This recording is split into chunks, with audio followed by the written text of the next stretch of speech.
హరే కృష్ణ భక్తులందరికీ శ్రీమద్ Bhagavad Gita level 2 classes కి స్వాగతం. సో ఈ రోజు మనము చాలా ముఖ్యమైన కాన్సెప్ట్ ని చర్చించుకోబోతున్నాము.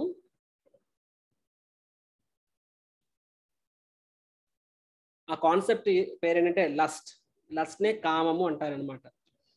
ఈ శ్లోకం 33 ఇంతవరకు 35వ శ్లోకం వరకు మనం చూసినట్లయితే, లాస్ట్ క్లాస్ లో మనం చూసినట్లయితే శ్రీకృష్ణ భగవానుడు సింపుల్ గా ఏం చెప్తున్నారు, ఇక్కడ కర్మయోగం చెప్తున్నారు, నిష్కామ కర్మయోగం చెప్తున్నారు. ఏమంటారంటే కర్మ అంటే ఇంకా నీకు ఆసక్తి, కర్మల పట్ల ఆసక్తి అనేది ఉంది, రైట్?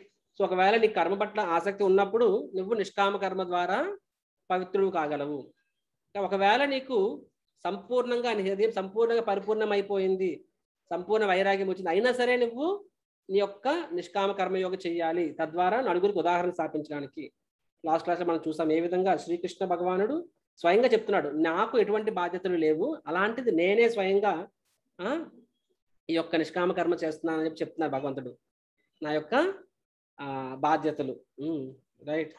సో సో భగవంతుడు ఆ విధంగా 35వ శ్లోకం వరకు మన యొక్క విద్యుక్త ధర్మముల గురించి చెప్పారనమాట. Whether you are attached or detached, ఆసక్తి ఉన్నా లేకపోయినా సరే ఒక బాధ్యతగా నీ యొక్క ధర్మములు నిర్వర్తించాలని చెప్పారు. ఆ తర్వాత అర్జునుడు ఒక ముఖ్యమైన ప్రశ్న అడుగుతారనమాట 36వ శ్లోకంలో. సో ఈ భగవద్గీత 3వ అధ్యాయంలో 35వ శ్లోకం వరకు ఒక ఎత్తు అయితే, 36వ శ్లోకం నుంచి డిఫరెంట్ సెక్షన్. ఏంటంటే అర్జునుడు ఏమంటున్నారంటే, కృష్ణుడు చెప్పిన నిష్కామ కర్మయోగం అర్జునుడు పర్ఫెక్ట్ గా అర్థమైంది, కానీ అర్జునుడు ఇక్కడ ఒక క్వశ్చన్, ప్రాక్టికల్ క్వశ్చన్ అడుగుతున్నాడు. ఏంటో క్వశ్చన్ అంటే అర్జునుడు ఏమంటారంటే అతాకేన ప్రయుక్తోయం పాపం చరితి పూరుష అని చెప్తున్నారనమాట. ఏమంటున్నారంటే అనిశ్చిన్నపి వార్ష్ణేయ బలాదివ నియోజిత అని చెప్పి ఏమంటున్నారంటే,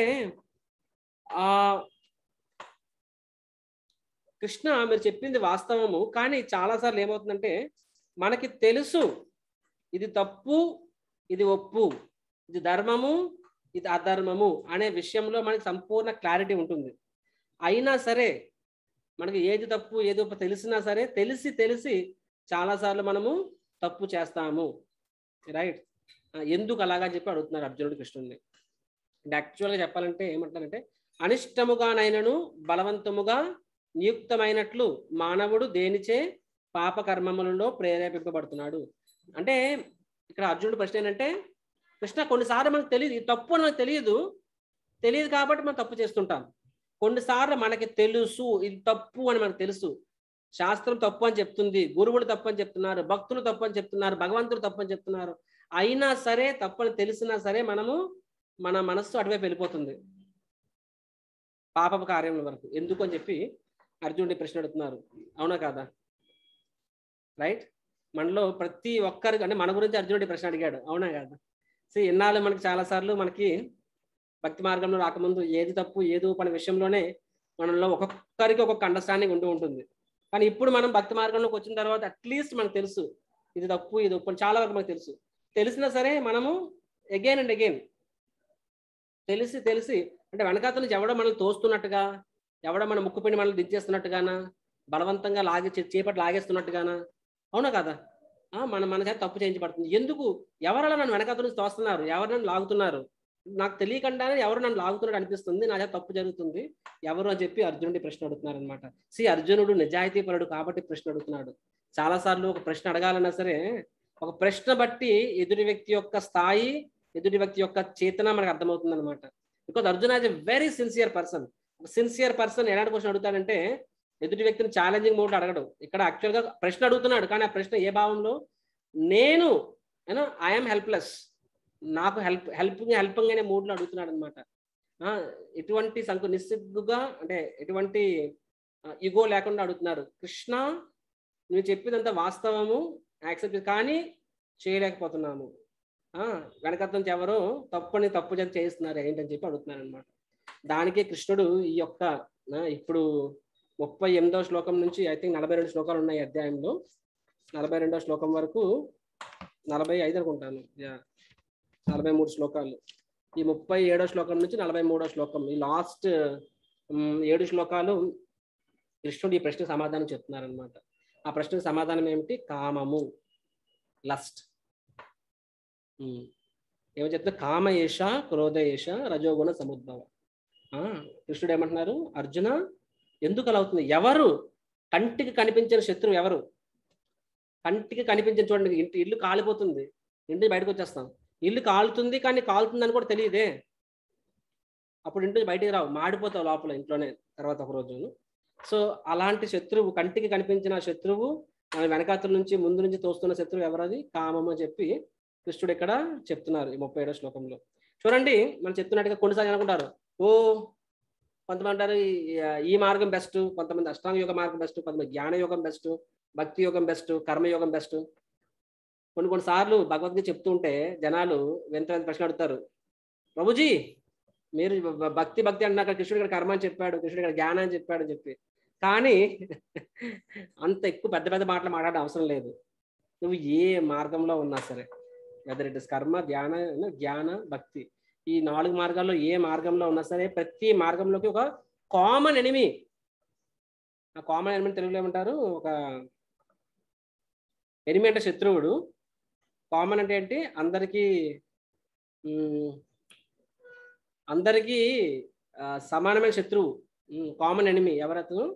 అతను మిస్టర్ లస్ట్ అనమాట, మిస్టర్ ఎల్. సో కృష్ణుడు చెప్పినట్టుగా దిస్ ఇస్ మన స్థాయి. నువ్వు సంపూర్ణంగా, నీ మనసు సంపూర్ణంగా కామం నుంచి సంపూర్ణంగా డిటాచ్ అవ్వకపోయినా సరే అప్పుడు నిష్కామ కర్మ చెయ్యి అన్నారు. అంటే ఒకవేళ సంపూర్ణ డిటాచ్ అయినా సరే వేరే వారికి ఉదాహరణ స్థాపించడానికి కూడా నిష్కామ కర్మ చేయమన్నారు. అంటే బోత్ వేస్ డూ నిష్కామ కర్మ యోగా. కానీ కిందకు వస్తే ఏమవుతుంది? Whether you are detached or not fully detached, 2 విషయాల్లో కూడా కామన్ శత్రువు ఒకటి ఉన్నాడు అనమాట. ఎవరో కామన్ శత్రువు? మిస్టర్ లస్ట్, కామం అని చెప్పి. సో కాబట్టి కృష్ణుడు ఈ చాప్టర్ మిగతా రిమైనింగ్ చాప్టర్, మిగతా అధ్యాయం మొత్తము ఈ యొక్క శత్రువు అంటే యోగా మార్గంలో మనకి ఎదురయ్యే శత్రువు ఏంటది? కామం గురించి ఎక్స్ప్లెయిన్ చేస్తున్నారు. ఇక్కడ ఎందుకు ఎక్స్ప్లెయిన్ చేశారు అంటే, చూడండి భగవద్గీతలో కృష్ణుడు ఎన్ని యోగా అంటే ఏంటని ఏం చెప్పుకున్నాము? అసలు యోగా అంటే భగవంతునితో అనుసంధానం చేసే ప్రక్రియని యోగా అంటారు, అవునా కదా? చెప్పాను కదా, the process of connecting with the lord that process is called yoga. ఆ యోగా ఎన్ని రకాల యోగాలు భగవద్గీతలో భగవంతుడు చెప్పాడు? కర్మయోగ చెప్పాడు, కర్మ ద్వారా. జ్ఞాన యోగ, తర్వాత ధ్యాన యోగనే అష్టాంగ యోగ, ధ్యాన యోగ, భక్తి యోగ. సో ఈ 4 మార్గాలు భగవంతుడు చెప్పారు. 4 అల్టిమేట్ గా భక్తి మార్గంలో కంక్లూడ్ చేస్తారు భగవంతుడు. కాబట్టి 4 మార్గాలకి ఈ ప్రాబ్లం ఉంటుంది. నువ్వు ఏ మార్గంలో వెళ్ళినా సరే కామం అనేది అడ్డుపడుతుంది నీకు. అయితే భగవంతుడు ఈ భగవద్గీతలో ఫస్ట్ కర్మయోగ గురించి చెప్పారు కాబట్టి ఈ ఫస్ట్ కర్మయోగ అనే కాన్సెప్ట్ స్టార్ట్ చేసిందే ఈ అధ్యాయం, 3వ అధ్యాయం. కాబట్టి అన్ని మార్గాల్లో ఒక శత్రువు ఉన్నాడు. కాబట్టి మొదటి మార్గంలోనే ఆ శత్రువుని గురించి చెప్పేస్తున్నాడు. ఆ శత్రువు గురించి చెప్పడమే కాదు, ఆ శత్రువుని ఎలా జయించాలి అనే సెక్షన్ కూడా భగవంతుడు ఈ అధ్యాయంలో చెప్తున్నారు. Right, that is what lust నే కామం అంటారు. చూడండి, కామము అంటే ఏంటి? చాలాసార్లు లస్ట్ అంటే కామం అంటే ఏమనుకుంటాం అంటే ఒక పురుషుడికి స్త్రీ పట్ల ఉన్న అంటే ఒక ఆకర్షణ, లేకపోతే స్త్రీకి పురుషుడి పట్ల ఉన్న ఆకర్షణ, అంటే ఆపోజిట్ సెక్స్ పట్ల ఉన్న ఆకర్షణ, దాన్ని లస్ట్ అని చెప్పి బయట లోకంలో అంటారనమాట. Even I use to wonder the same thing. First నేను ఇస్కాన్లోకి వచ్చినప్పుడు, అప్పుడు నా 18 ఏళ్ళు, అప్పుడు నా సీనియర్ రాధేశ్యామ్ ప్రభు ఆయన చెప్పారు, ఏమన్నారంటే లస్ట్ వల్ల ఈ కామము, because of lust where in this world, ఈ లోకంలో మనం ఎందుకున్నాం ఇంకానా భగవంతు ధామ చేరకుండానా, కామం వల్ల అని చెప్పారనమాట.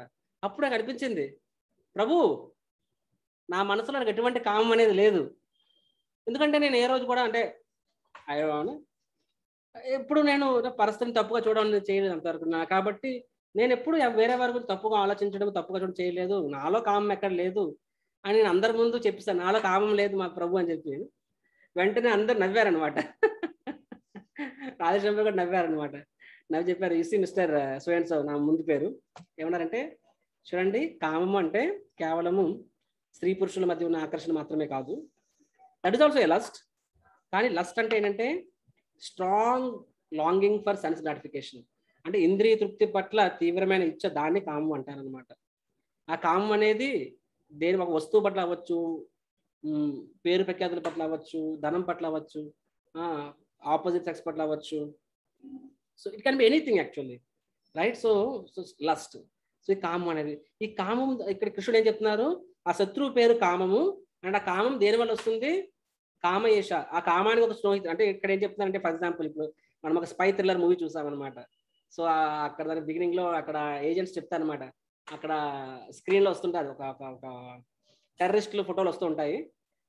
అప్పుడు లేజర్ పాయింటర్ చెప్తుంటారు, సో హీఈస్ మిస్టర్ టెర్రరిస్ట్ పేరు మిస్టర్ లస్ట్, అండ్ ఈ టెర్రరిస్ట్ ఎక్కడెక్కడ ఏ దేశాలు ఆపరేట్ చేస్తున్నాడు, అంతేగా టిపికల్ ఏం మాట్లాడతారు, ఏ దేశాలు ఆపరేట్ చేస్తున్నారు,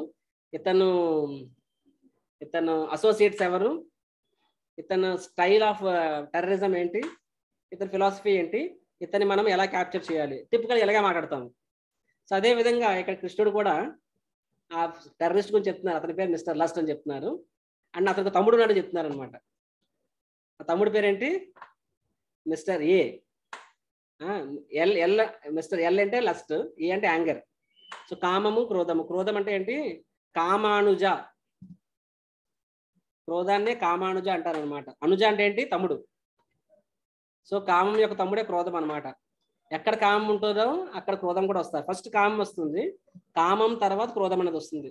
రెండో అధ్యాయం చెప్పుకున్నాం, ఎంతమంది గుర్తుకుంది, ఇక్కడ సెకండ్ చాప్టర్ చెప్పుకున్నాము, కామేశ క్రోధేశ కాదు అనేది ధ్యాయతో విషయాన్ పుంసాన్ సంగస్తేషు ఉపజాయతే సంగాత్ సంజాయతే కామాన్ కామాత్ క్రోధో విజాయతే క్రోధోద్భవతి సమ్మోహ సమ్మోహ స్మృతి విభ్రమం స్మృతి భాంశో బుద్ధినాశో ప్రణశ్యతి. అంటే ఒక వ్యక్తి పతనం అవ్వడానికి 8 స్టెప్స్ ఉన్నాయి. నేను మొన్న లెవెల్ 3 క్లాసెస్లోని ఒక వ్యక్తి అభివృద్ధి చెందడంలో 9 స్టెప్స్ చెప్పాను, భక్తి మార్గంలో 9 స్టెప్స్ అని చెప్పి. అదేవిధంగా ఒక వ్యక్తి పతనం అయ్యాడంటే ఆ పతనం అనేది ఒక క్షణకాలంలో జరగదు, ఆ పతనం అనేది 8 స్టేజ్లో జరుగుతుంది. ఫస్ట్ కామం అనేది వస్తుంది, కామం నుంచి క్రోధం అనేది వస్తుంది, క్రోధం నుంచి సమ్మోహం అనేది వస్తుంది, స్మృతి విభ్రమం అనేది వస్తుంది, బుద్ధి నశించడం, తర్వాత పతనం. సో కామం అనేది ఫస్ట్, కామం యొక్క తమ్ముడు క్రోధం అని చెప్పి. సో ఈ రెండు ఎలా వస్తాయో చెప్తున్నారు, రైట్. రజోగుణ సముద్భవ, రజోగుణ ప్రభావం వలన కామం క్రోధం అనేవి వస్తాయని చెప్పి చెప్తున్నారు అనమాట. అండ్ మహాశనో, అశన అంటే ఏంటి, అశన అంటే తినడం. మనం క్లాస్లో చెప్పుకున్నాం, యజ్ఞశిష్టాశినో శంతో, యజ్ఞశిష్ట అశనో అంటే తినడం. ఇక్కడ మహా అశనో అని చెప్పారు. అశన అంటే డివౌరం అంటే మింగేస్తుంది, మనల్ని అనకొండలా మింగేస్తుంది అనమాట. ఏంటది, కామము క్రోధం అనేది. మహాశనో మహాపాప్మ. ప్రభుపాద యాక్చువల్గా ఏమో చెప్పారు ఇక్కడ, మహాశన అంటే సర్వము మింగినట్టుది, మహాపాపం అంటే మహాపాపముతో కూడినది. విద్ది ఏనాం, తెలుసుకొనుము, ఇహ వైరిణాం, ఈ భౌతిక ప్రపంచంలో గొప్ప శత్రువు. చూడండి, మనం అందరం అనుకుంటాం, ఓ నా పక్కింటోడు నా ఎనిమి, నా బాస్ నా ఎనిమి, నా తోడుకోడలు నా ఆడపడుచు నా ఎనిమి, నా అత్త నా ఎనిమి, అత్త అనుకుంటే నా కోడలు నా ఎనిమి, నా కొడుకుని దూరం చేస్తుంది. ప్రతి ఒక్కరు ఈయన నా శత్రువు, ఆడిన మిత్రుడు, ఈయన శత్రువు, ఆడిన మిత్రుడు, కానీ మనందరూ ఒకటే శత్రువు. According to Krishna we have only one enemy. ఎవరా శత్రువు, మిస్టర్ ఎల్. మిస్టర్ ఎల్ అంటే ఏంటి, మిస్టర్ లస్ట్. మనందరూ ఒకటే శత్రువు, రెండో శత్రువు లేడు. అవునా సార్, ప్రభుజీ థ్యాంక్ యూ చెప్పినందుకు. ఆ శత్రువు ఎక్కడ ఉంటాడు, ఎక్కడ దొరుకుతాడు, వాడిని వెంటాడేస్తా, చీల్చి ఎండాడేస్తా, శాపనార్థాలు పెట్టేస్తా వాడికి. ఎక్కడంటే నీలోనే ఉన్నాడంట. నెక్స్ట్ లోకంలో కృష్ణుడు చెప్తున్నారు, ఆ లస్ట్, ఆ శత్రువు ఎక్కడున్నారు, మన నెక్స్ట్ లోకంలో చూస్తాంలేండి అది.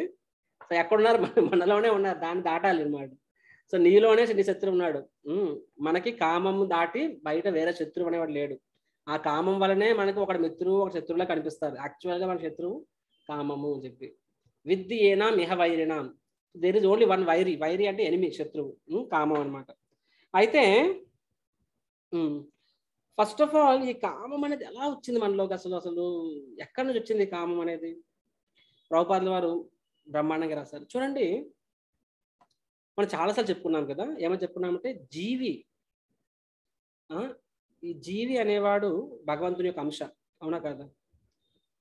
జీవి అనేవాడు భగవంతుని యొక్క అంశ అయినప్పుడు భగవంతుడు ఎవరు, సచ్చిదానంద స్వరూపుడు కదా. Lord is all good. భగవంతుడు ఈజ్ లైక్ అశ్నావేరం శుద్ధం అపాపవిద్ధం. ఈశోపనిషత్తులో వస్తుంది. అంటే భగవంతుడు ఎంత పరిశుద్ధుడు అంటే అతని సంపర్కంలో అపరిశుద్ధం అనేది అతని సంపర్కంలోకి వచ్చినా సరే అది పరిశుద్ధం అయిపోతుంది. ఏ విధంగా సూర్యుడు అనేవాడు ఎవరు అక్కడ మలినంకి వెళ్తారు, మలమూత్రాలు వేస్తారు. సూర్యుడు అనేవాడు మలమూత్రాలను కూడా పరిశుద్ధం చేస్తాడు వేడితో. అండ్ సూర్యుడు అపవిత్రుడు అవడం మళ్ళీ. అదే మనం ముట్టుకుంటే అపవిత్రులు అవుతాం. సూర్యుడు ఎప్పుడు అపవిత్రుడు అవుతారా? సూర్యుని ఎవరిని అపవిత్రులు చేయగలరా? సూర్యుడు అపవిత్రాన్ని కూడా పవిత్రం చేయగలరు. సో ఏ విధంగా సూర్యుడు అపవిత్రాన్ని కూడా పవిత్రం చేయగలరు, అదేవిధంగా భగవంతుడు కూడా. అందుకే అంటారు వైదిక గ్రంథాలు ఒక శ్లోకం వస్తుంది, ఓం అపవిత్ర పవిత్రోవా సర్వావస్థ గతౌపివ యస్మరేత్ పుండరీకాక్ష సహ బహయ అభ్యంతర శుచి అని వస్తుంది అనమాట. అపవిత్ర పవిత్రోవా అంటే సర్వావస్థ గతౌపివ అంటే భగవంతుడు ఎవరు? అపవిత్రాన్ని కూడా పవిత్రం చేయగలిగేవాడు అనమాట. అటువంటిది భగవంతుడు, అపవిత్రాన్ని పవిత్రం చేయగలిగే భగవంతుడు. అది భగవంతుడి నుంచి మనం వచ్చాము. We are part and parcel of lord. భగవంతుడి యొక్క అంశం మనము. భగవంతుడి యొక్క అంశ అయినప్పుడు మరి మనం కూడా భగవంతుడిలాగానే అత్యంత పవిత్రులం కదా. Make sense? సో జీవ ఈజ్ ఆల్సో ఆల్ ప్యూర్. భగవంతుడు ఏ విధంగా ఆల్ ప్యూర్ అంటే సర్వ పవిత్రుడో జీవి కూడా సర్వ పవిత్రుడే అనమాట. కానీ సిమిలర్గా భగవంతుల్లో ఏ లక్షణములు ఉన్నాయో జీవ అనేవాళ్ళు క్వాలిటేటివ్ వాళ్ళని తెలుగులో ఏమంటారు మాతాజీ? భగవంతుడు అంటే క్వాలిటీ వైజ్గా జీవి భగవంతుడు ఒకరే. గుణాత్మకంగా భగవంతుడు జీవి ఒకటే. కానీ క్వాంటిటేటివ్లీ జీవి భగవంతుడు వేరు వేరు. అంటే భగవంతుడిలో ఉన్న లక్షణములే జీవిలోనే ఉంటాయి. భగవంతుడికి ఎంత ఉంటే జీవికి ఎంత ఉంటుంది. భగవంతుడు అణు అయితే విభు అయితే జీవి అణు అనమాట. కాబట్టి భగవంతుడిని స్వరాట్ అంటారు. స్వరాట్ అంటే ఏంటి? Is all independent. భగవంతుడు సంపూర్ణంగా స్వతంత్రుడు. సో భగవంతుడిలో ఉన్న లక్షణంలో కూడా జీవిలో ఉంటాయి కదా. కాబట్టి జీవి కూడా స్వతంత్రుడే అనమాట. కానీ జీవి యొక్క స్వతంత్రం ఎంత? భగవంతుడి యొక్క స్వతంత్రం అనేది విభు అన్లిమిటెడ్ అయితే, సముద్రం లాంటిది అయితే, ఆ సముద్రంలో ఒక నీటి చుక్క లాంటిది జీవి యొక్క స్వతంత్రం అనమాట. సో ద జీవ ఆల్సో హ్యాస్ అన్ ఇండిపెండెన్స్. యాక్చువల్గా ఈ లోకంలో అంటే ఈ లోకం అని కాదు, జీవికి తనకంటూ సొంతంగా ఏదైనా ఉంది అంటే ఇది ఒకటే. ద ఓన్లీ థింగ్ జీవ పొసెసెస్ ఫ్రీడమ్, ఇండిపెండెన్స్. దాన్నే స్వేచ్ఛ అంట. స్వేచ్ఛ ఇది ఒక్కటే జీవి దగ్గర ఉంది. ఫర్ ఎగ్జాంపుల్ ఇప్పుడు మనం సేవ చేసాము మందిరానికి, భగవంతుడి సేవ, పూలు కొట్టాము, లేకపోతే రూమ్ తుడిచాము. సో నువ్వేం చేసాము అంటే యాక్చువల్గా అది తుడిచావన్నా సరే అది ప్రకృతి సహకరిస్తుంది కాబట్టి నువ్వు చేయలేస్తుంది, కాళ్ళు లెగుస్తుంది, నువ్వు చేయగలుగుతున్నావు, లేకపోతే నువ్వు చేయలేవు. కాబట్టి చేసింది ఎవరు? యాక్చువల్గా ప్రకృతి చేసింది. గుర్తుకుందామా? ఓకే, మీకు చెప్పాను, 11th చెప్పాను ఆ శ్లోకం, 11th చెప్పాను. ప్రకృతి యాక్చువల్ చేస్తున్నాను, 9వ అధ్యాయంలో వస్తుంది ఆ శ్లోకమును. సో మరి జీవి ఏం చేశాడు? జీవి కోరుకుంటాడు అనమాట. సో కోరిక అనేది మాత్రమే జీవి స్వతంత్రం. కోరిక అంటే స్వతంత్రం. ఆ స్వతంత్రము, ఆ కోరిక అనేది మాత్రమే జీవి సొంతం అనమాట. మిగతాదంతా భగవంతుడు చేస్తారు. కాబట్టి ఆ స్వతంత్రం అనేది భగవంతుల్లో సంపూర్ణంగా ఉంటే జీవిలో కొంచెం ఉంది. అయితే ఆ స్వతంత్రం అనేది జీవికి ఎప్పుడు ఉంటుంది. ఆ స్వతంత్రాన్ని భగవంతుడు ఎప్పుడు టచ్ చేయడు. ఇప్పుడు మనం అందరం ఉన్నాము ఈ లోకంలో. ప్రతి జీవి కూడా, మనిషినే కాదు, ప్రతి జీవి కూడా ఈ క్షణంలో నేను భగవంతునికి శరణాగతం అవ్వాలా వద్దా అనేది జీవి చేతిలోనే ఉంటుంది తప్ప భగవంతుని చేతిలో ఉండదు. భగవంతుడు ఈ లోకంలో చెయ్యలేనిది అంటూ ఏదైనా ఉంది అంటే, చెయ్యలేనిది కాదు, చెయ్యనిది. చేయగలరు కానీ చెయ్యరు, out of respect. If there is anything lord doesn't do, భగవంతుడు చెయ్యరు అని ఏదైనా ఉందంటే ఒకటే, ఏంటది? జీవి యొక్క స్వతంత్రంతో ఆయన ఆడుకోరు అనమాట. ఆ స్వతంత్రం ఎప్పుడు జీవితో పాటు ఉంటుంది. అది ఎక్కడున్నా సరే, ఈ లోకంలో ఉన్నా సరే, భగవంతుని ధామంలో ఉన్నా సరే, ఎక్కడున్నా సరే ఈ క్షణంలో నేను భగవంతుని సేవ చేయాలా వద్దా అనే స్వతంత్రం జీవి చేతిలో ఉంటుంది. కాబట్టి జీవి అనేవాడు ఎప్పుడైతే భగవంతునికి ఎందుకు నేను సేవ చేయాలి, why I should give enjoy, భగవంతునికి ఎందుకు నేను ఆనందం ఇవ్వాలి, నేను భగవంతునికి ఆనందాన్ని ఇవ్వాలి, నాకు నేనుగా ఎందుకు ఆనందపడకూడదు అనే ఆ ఆలోచన ఎప్పుడైతే జీవి మనసులో వస్తుందో, సో ఆ ఆలోచన వచ్చినప్పుడు ఆ ఆలోచనకి కార్యరూపం దాలుస్తారు. అప్పుడేమవుతారు? జీవి భగవంతుని ధామం నుంచి ఈ లోకంకి వస్తారు. అది జీవి యొక్క పతనావస్థ. సో ఎవ్రీ వన్ లివింగ్ ఎన్ ఈ లోకంలో ప్రతి జీవి కూడా, ఈ లోకంలోని ప్రతి జీవి, అండ్ అఫ్ కోర్స్ ఆచార్యులు కారణజన్మలు పక్కన పెట్టేస్తే సగటు జీవి ప్రతి ఒక్కడు ఎందుకు వస్తాడు? తన యొక్క స్వతంత్రాన్ని, ఆ మైన్యూట్ స్వతంత్రాన్ని దుర్వినియోగం చేసినప్పుడు జీవి అనేవాడు ఈ లోకానికి వస్తాడనమాట. సో ఈ లోకానికి వచ్చినప్పుడు ఏమవుతుంది, వెంటనే ఈ భౌతిక ప్రపంచం ప్రభుపాద భాష్యం రాశారు. ఏమని రాశారంటే, ఈ భౌతిక ప్రపంచం అనేది ఎందుకు సృష్టించబడుతుంది, ఏ జీవి అయితే తనకు స్వతంత్రంగా భగవంతునితో వ్యతిరేకంగా ఉండాలనుకుంటారో అప్పుడు వారి కోసము ఈ లోకం సృష్టించబడింది అనమాట. కాబట్టి ఈ జీవి లోకం రాగానే ఏమవుతుంది, ఈ భౌతిక ప్రపంచం అనేది రజో తమో గుణాలతో నిండి ఉంటుంది. కాబట్టి జీవి రజో తమో గుణాల ప్రభావంలో పడిపోతాడు అనమాట. ఆ రజో గుణ తమో గుణ ప్రభావం పడినప్పుడు ఏమవుతుంది, ఆధ్యాత్మిక ప్రపంచంలో ఉన్న లక్షణాలన్నీ వాటి యొక్క వ్యతిరేక రూపాలు భౌతిక ప్రపంచంలోకి వస్తాయి. సింపుల్గా చెప్పాలంటే జీవి భగవంతునితో ఉన్న సంబంధం ఏమిటి, ప్రేమ. సో లవ్, ఆ లవ్ అనేది ఈ భౌతిక ప్రపంచం వచ్చేసరికి ఏమవుతుంది, రిఫ్లెక్షన్. గుర్తుకుందా, భగవద్గీత 15వ అధ్యాయంలో చెప్పుకున్నాం మనము. ఒక అదేంటది, దాన్ని ఏమంటారు, అని అశ్వత్థ వృక్షం, బ్యానియన్ ట్రీ. అది చెట్టు, అదే ఒక చెరువు బయట ఉంటుంది. దాని యొక్క ప్రతిబింబము ఆ యొక్క చెరువులోకి వస్తుంది. అదేవిధంగా జీవి అనేవారు భగవంతు ధామం నుంచి లోకంకి వచ్చినప్పుడు ఏమవుతుందంటే, అతనికి ఈ భౌతిక ప్రపంచం రజోతమో గుణాల్లో ఉంటుంది. కాబట్టి అతని యొక్క ఇవి కూడా మారిపోతాయి అన్నమాట. ఆ ప్రేమ అనేది కామ కింద మారిపోతుంది. ప్రేమ అంటే కృష్ణ ఇస్ ద సెంటర్, కామ అంటే మనం సెంటర్, ఐఎమ్ ద సెంటర్, దాన్ని కామం అంటారు. కృష్ణ ఇస్ ద సెంటర్, దాన్ని ప్రేమ అంటారు అనమాట. సో సింపుల్ చెప్పాలంటే, ఫర్ ఎగ్జాంపుల్ రెయిన్ వాటర్, ఇప్పుడు మేఘాలు చాలా శుద్ధంగా ఉంటాయి, మేఘాల్లోని వాటర్ కూడా చాలా శుద్ధంగా ఉంటుంది. కానీ ఆ నీరు అనేది ఎప్పుడైతే ఆ మేఘాలు దాటుకొని ఈ ట్రోపోస్పియర్, స్ట్రాటోస్పియర్, అయోనోస్పియర్ అవన్నీ దాటుకొని వస్తుందో ఈ లోకం, మరి ఈ భూమి మీద పడుతుందో, భూమి మీద అదే ఎర్ర మట్టి మీద పడితే ఆ నీరు ఏమవుతుంది, ఎర్రగా అవుతుంది. నల్ల మట్టి మీద పడితే నల్లగా అవుతుంది. మట్టిలో ఇంకెన్ని రకాలు ఉంటాయి, సరే, పసుపు రంగు మట్టి మీద పడితే పసుపు రంగులో అవుతుంది. కానీ ఆ నీరు అనేది స్వాభావికంగా ఏ రంగు లేనిది. యాక్చువల్గా ప్యూర్ వాటర్ ఇస్ కలర్లెస్. కానీ అది ఏ రంగు మట్టితో సంపర్కంలోకి వస్తుందో ఆ రంగు ఆవహించుకుంటుంది అనమాట. అదేవిధంగా ఈ భౌతిక ప్రపంచంలో ఏంటి, రజో తమో గుణంలో నిండి ఉంటుంది. కాబట్టి ఏమవుతుంది, ఆ జీవి అనేవాళ్ళు భగవంతుడితో సంబంధాన్ని మర్చిపోతారు. అండ్ జీవి అనేవాళ్ళు అతని స్వాభావికమైన లక్షణము ప్రేమ. And love is the most natural. ప్రేమ అనేది జీవికి అత్యంత సహజము వాస్తవ రూపంలో, ఆత్మస్థాయిలో. భౌతిక ప్రపంచం వచ్చాక రజోగుణ ప్రభావం ఏమవుతుంది, ఆ ప్రేమ అనేది కామం కింద మారిపోతుంది. కాబట్టి భౌతిక ప్రపంచంలో మనందరికీ కూడా భౌతిక ప్రపంచంలో ఈ ప్రేమ బదులు కామం అనేది అత్యంత స్వాభావికం అయిపోతుంది. అవునా కదా, ఆలోచించండి. ఈ లోకంలో ప్రతి ఒక్కరు కూడా కామం అనేది అత్యంత సహజము, అత్యంత స్వాభావికము. Selfish is the most natural for living entity in this world. ఎవరైనా సెల్ఫ్లెస్ గా ఉంటే తెక్కులోడై అంటారనమాట.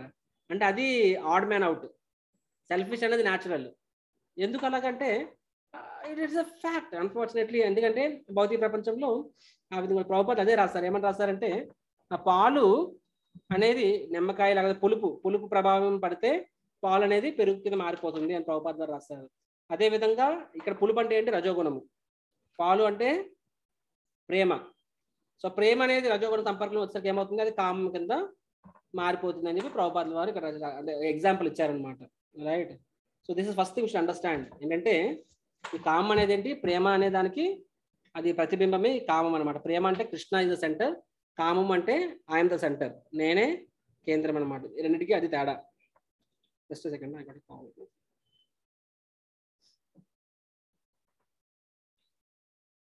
సో మనం ప్రేమ మరియు కామం గురించి మనం ఇప్పుడు చర్చించుకున్నాము. సో ఇప్పుడు ఈ కామము అంటే కామం అనేది అంటే తీవ్రమైన ఇచ్చ, తీవ్రమైన వాంఛ.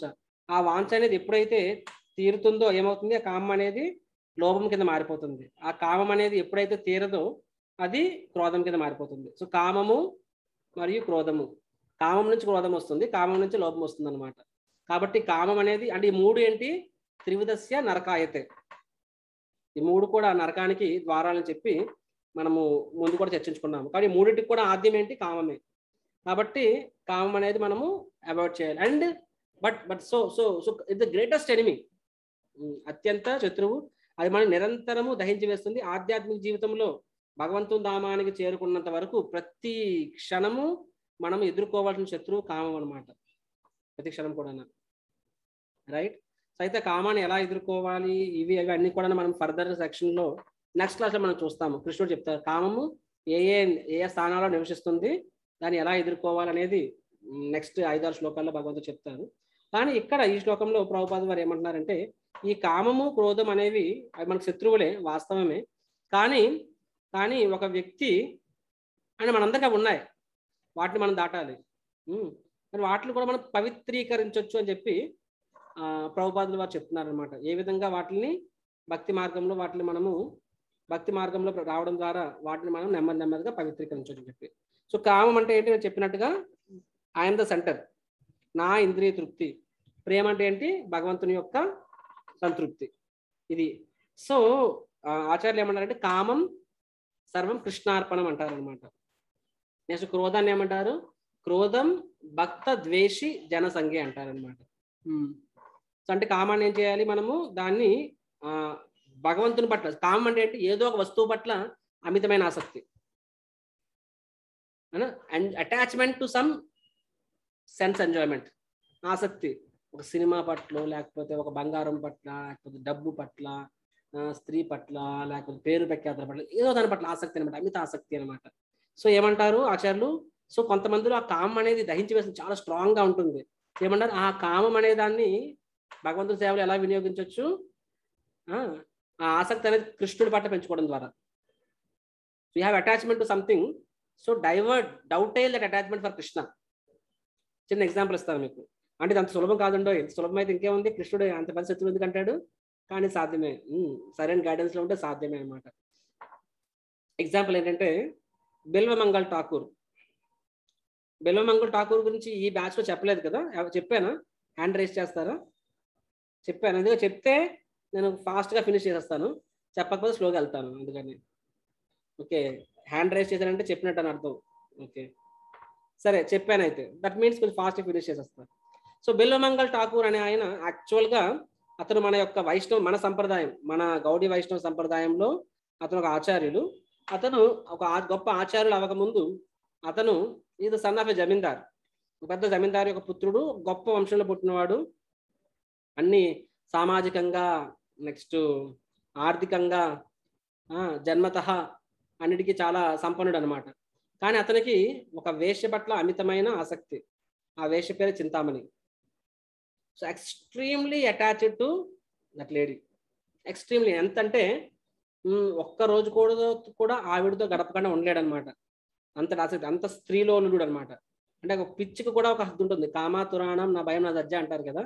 అంటే కామంతో నిండినోడికి సిగ్గు, లజ్జ, భయం అనేవి ఉండవు కదా. ఆ టైప్ మనిషి అనమాట. స్వయంగా తండ్రి చనిపోతాడు, దహన సంస్కారాలు అవుతున్నాయి, కానీ అతనికి ఏంటి?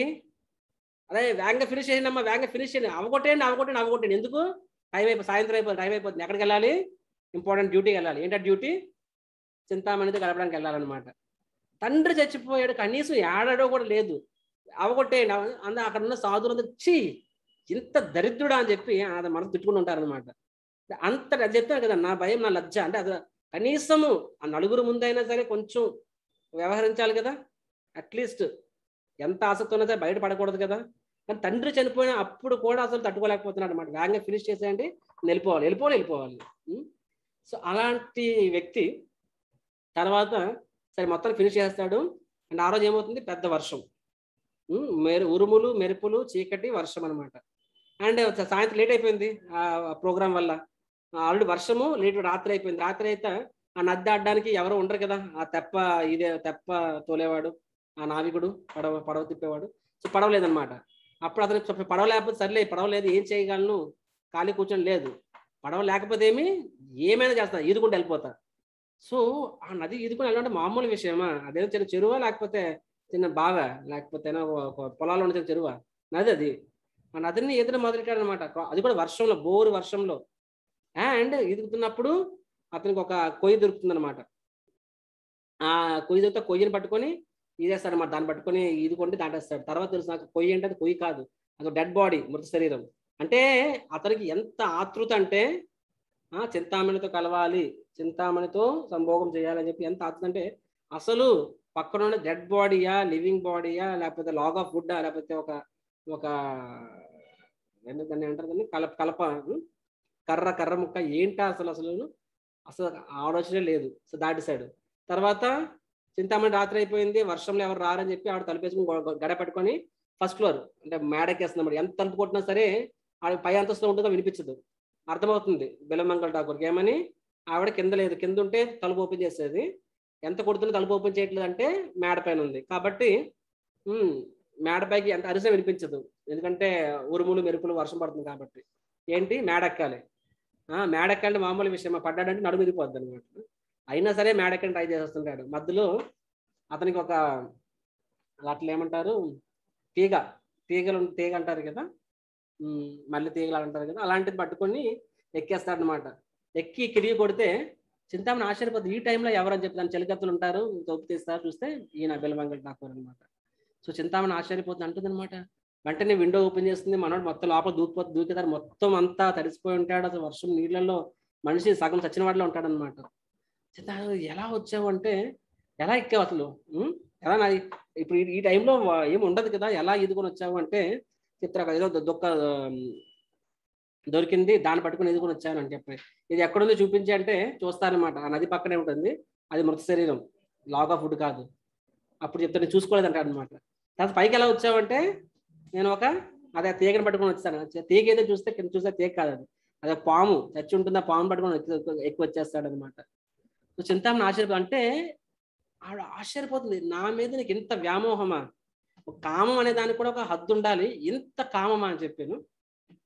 అంటే మనం కూడా ఊహించుకోండి, కొన్నిసార్లు ఫర్ ఎగ్జాంపుల్ ఈ రోజు మనం బయట చూస్తాం, అత్యాచారాలు అవన్నీ చూస్తున్నాం అన్నమాట.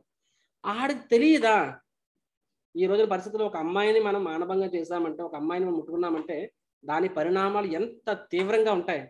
నీ జీవితమే నాశనం అయిపోతుంది. ఆ అమ్మాయి జీవితం ఎలాగ నాశనం చేస్తున్నావు, నీ కెరియర్, నీ ఫ్యామిలీ, నీ పెళ్ళైతే నీ పిల్లము, నీ పిల్లలు, ప్రతి ఒక్కరు అసలు అంటే ప్రతి ఒక్కడు బాధపడతాడు, జీవితాంతం బాధపడి దేనికోసము, నీ యొక్క 5 నిమిషాల తృప్తి కోసం.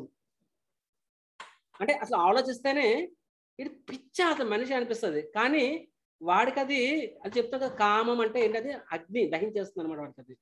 సో బిలమంగళ ఠాకూర్ పరిస్థితి అదే.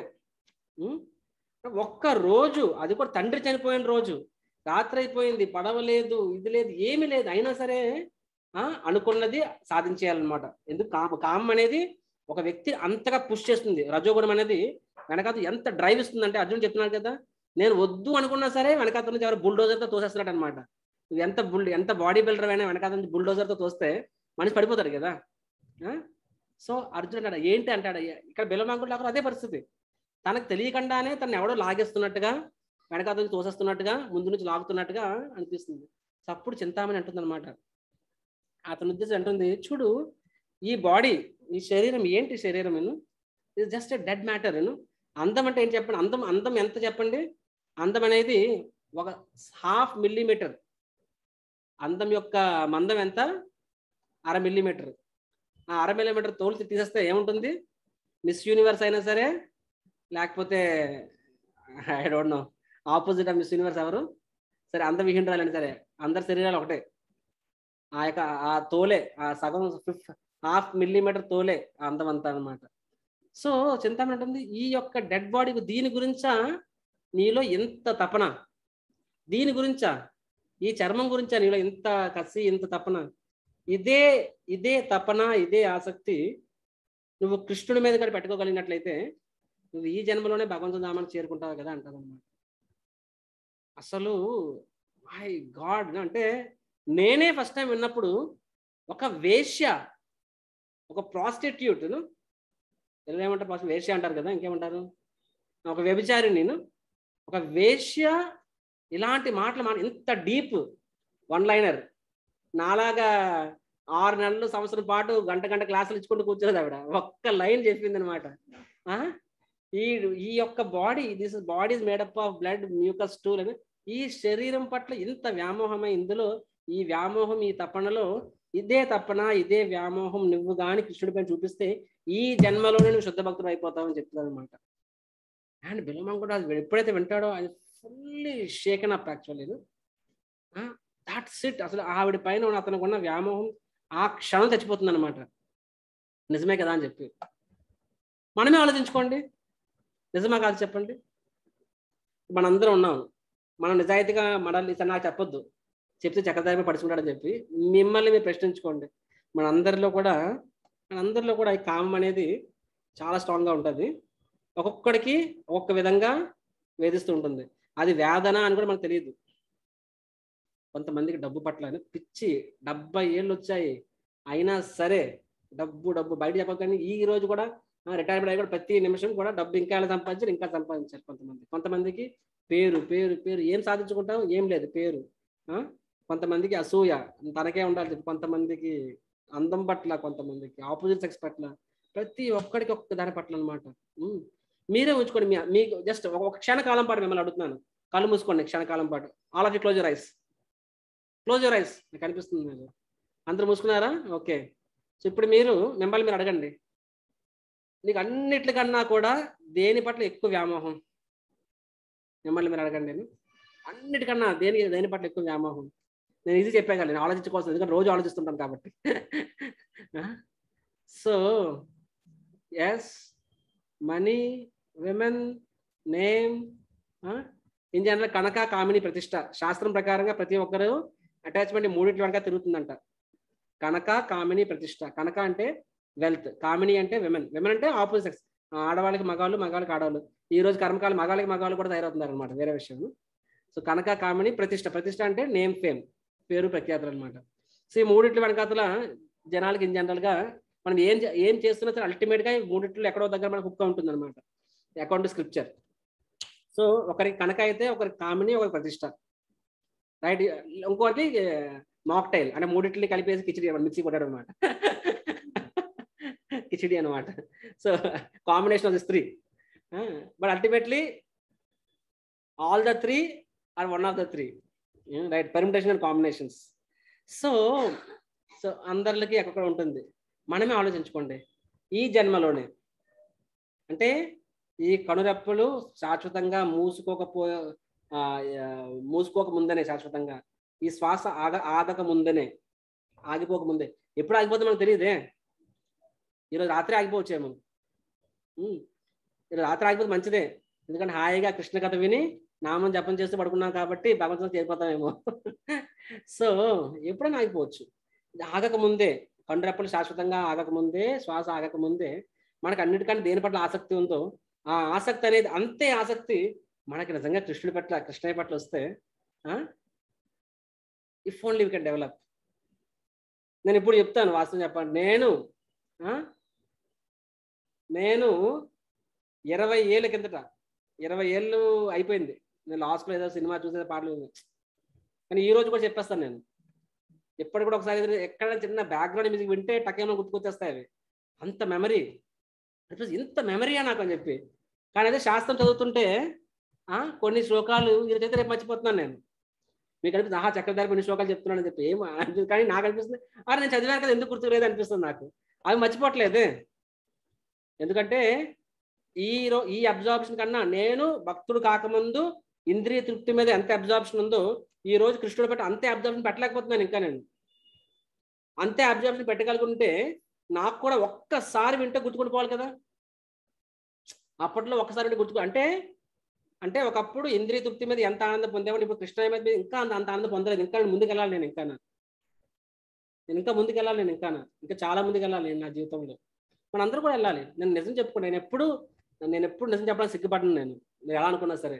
So the point I'm trying to say is that if I think about it, నాకు భక్తిలోకి రాకముందు భౌతిక విషయాల పట్ల ఎంత ఆసక్తి ఉండదు. ఏదో ఒక్కొక్క క్రికెట్ మీద, ఒకరి సినిమాల మీద, ఒక్కొక్కరు ఆటల మీద ఇదే ఉంటుంది అనమాట పిల్లలకి. నా వయసులోప్పుడు కన్నా అవే కదా, అంతకుమించి ఏముంటాయి మా అలాంటి వయసులోకి 18 వయసు పిల్లలకి ఏముంటాయి.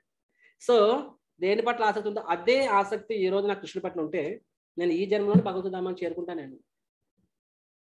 కాబట్టి కామం అంటే ఏంటి? దట్ ఫైర్ ఇప్పుడు పల్సర్ 220cc అంత ఫైర్ ఇంజిన్ అనమాట. అది మనం తోసేస్తుంది. ఇలా ఒక్కసారి ఇలా తిప్పామంటే రై అని తీసుకెళ్ళి లాగేస్తుంది అనమాట. అదే లస్ట్, కామం అనేది. ఆ కామం అనేది మనం ఏం చేయాలి? దాన్ని మనము కృష్ణుడి వైపు డైవర్ట్ చేయగలగాలి. అది ఎలా సాధ్యమవుతుందంటే గురువుడి సాంగత్యంలో సాధ్యమవుతుంది. అది దట్స్ ఎన్ అభ్యాస, దట్స్ ఎ ప్రాక్టీస్. సో అందుకని ప్రభుపాదుల వారు ఎప్పుడు కోరికలు చంపుకోమనలేదు. ప్రభుపాద ఏం చెప్పారు? ఒక వ్యక్తి చెప్పాడు అన్నమాట, స్వామీజీ నాకు చిన్నప్పటి నుంచి బాగా కోరిక, డబ్బు సంపాదించాలని కోరిక. That's lust. బాగా కోరిక డబ్బు సంపాదించాలని చెప్పి. బయట వాడు కూడా కోరిక ఉంటుంది, కానీ దేనికి డబ్బు దేనికి క్యాసినోస్కి వెళ్ళాలి, లేకపోతే లాస్ వేగాస్కి వెళ్ళాలి, లేకపోతే మకావ్ ఐలాండ్స్కి వెళ్ళాలి, ఎంజాయ్ చేయాలి. బయట వాళ్ళు ఇలా ఆలోచిస్తారు. సో ప్రభుపాద్ కానీ స్వామీజీ ఈ యొక్క కసి, ఆ తపన డబ్బు సంపాదించి దాన్ని దాటలేకపోతున్నాను స్వామీజీ అని చెప్పి ప్రభుపాద్ అంటారు. ప్రభుపాద్ చెప్తారు నో ప్రాబ్లం. అది ఎందుకు problem? You earn money and you serve Krishna with that money అని చెప్తారు అన్నమాట ప్రభుపాద్. కాబట్టి అప్పుడు ఏమైంది? ఆ యొక్క కామం అనేది నువ్వు కృష్ణుడితో డైవర్ట్ చేయగలిగావు.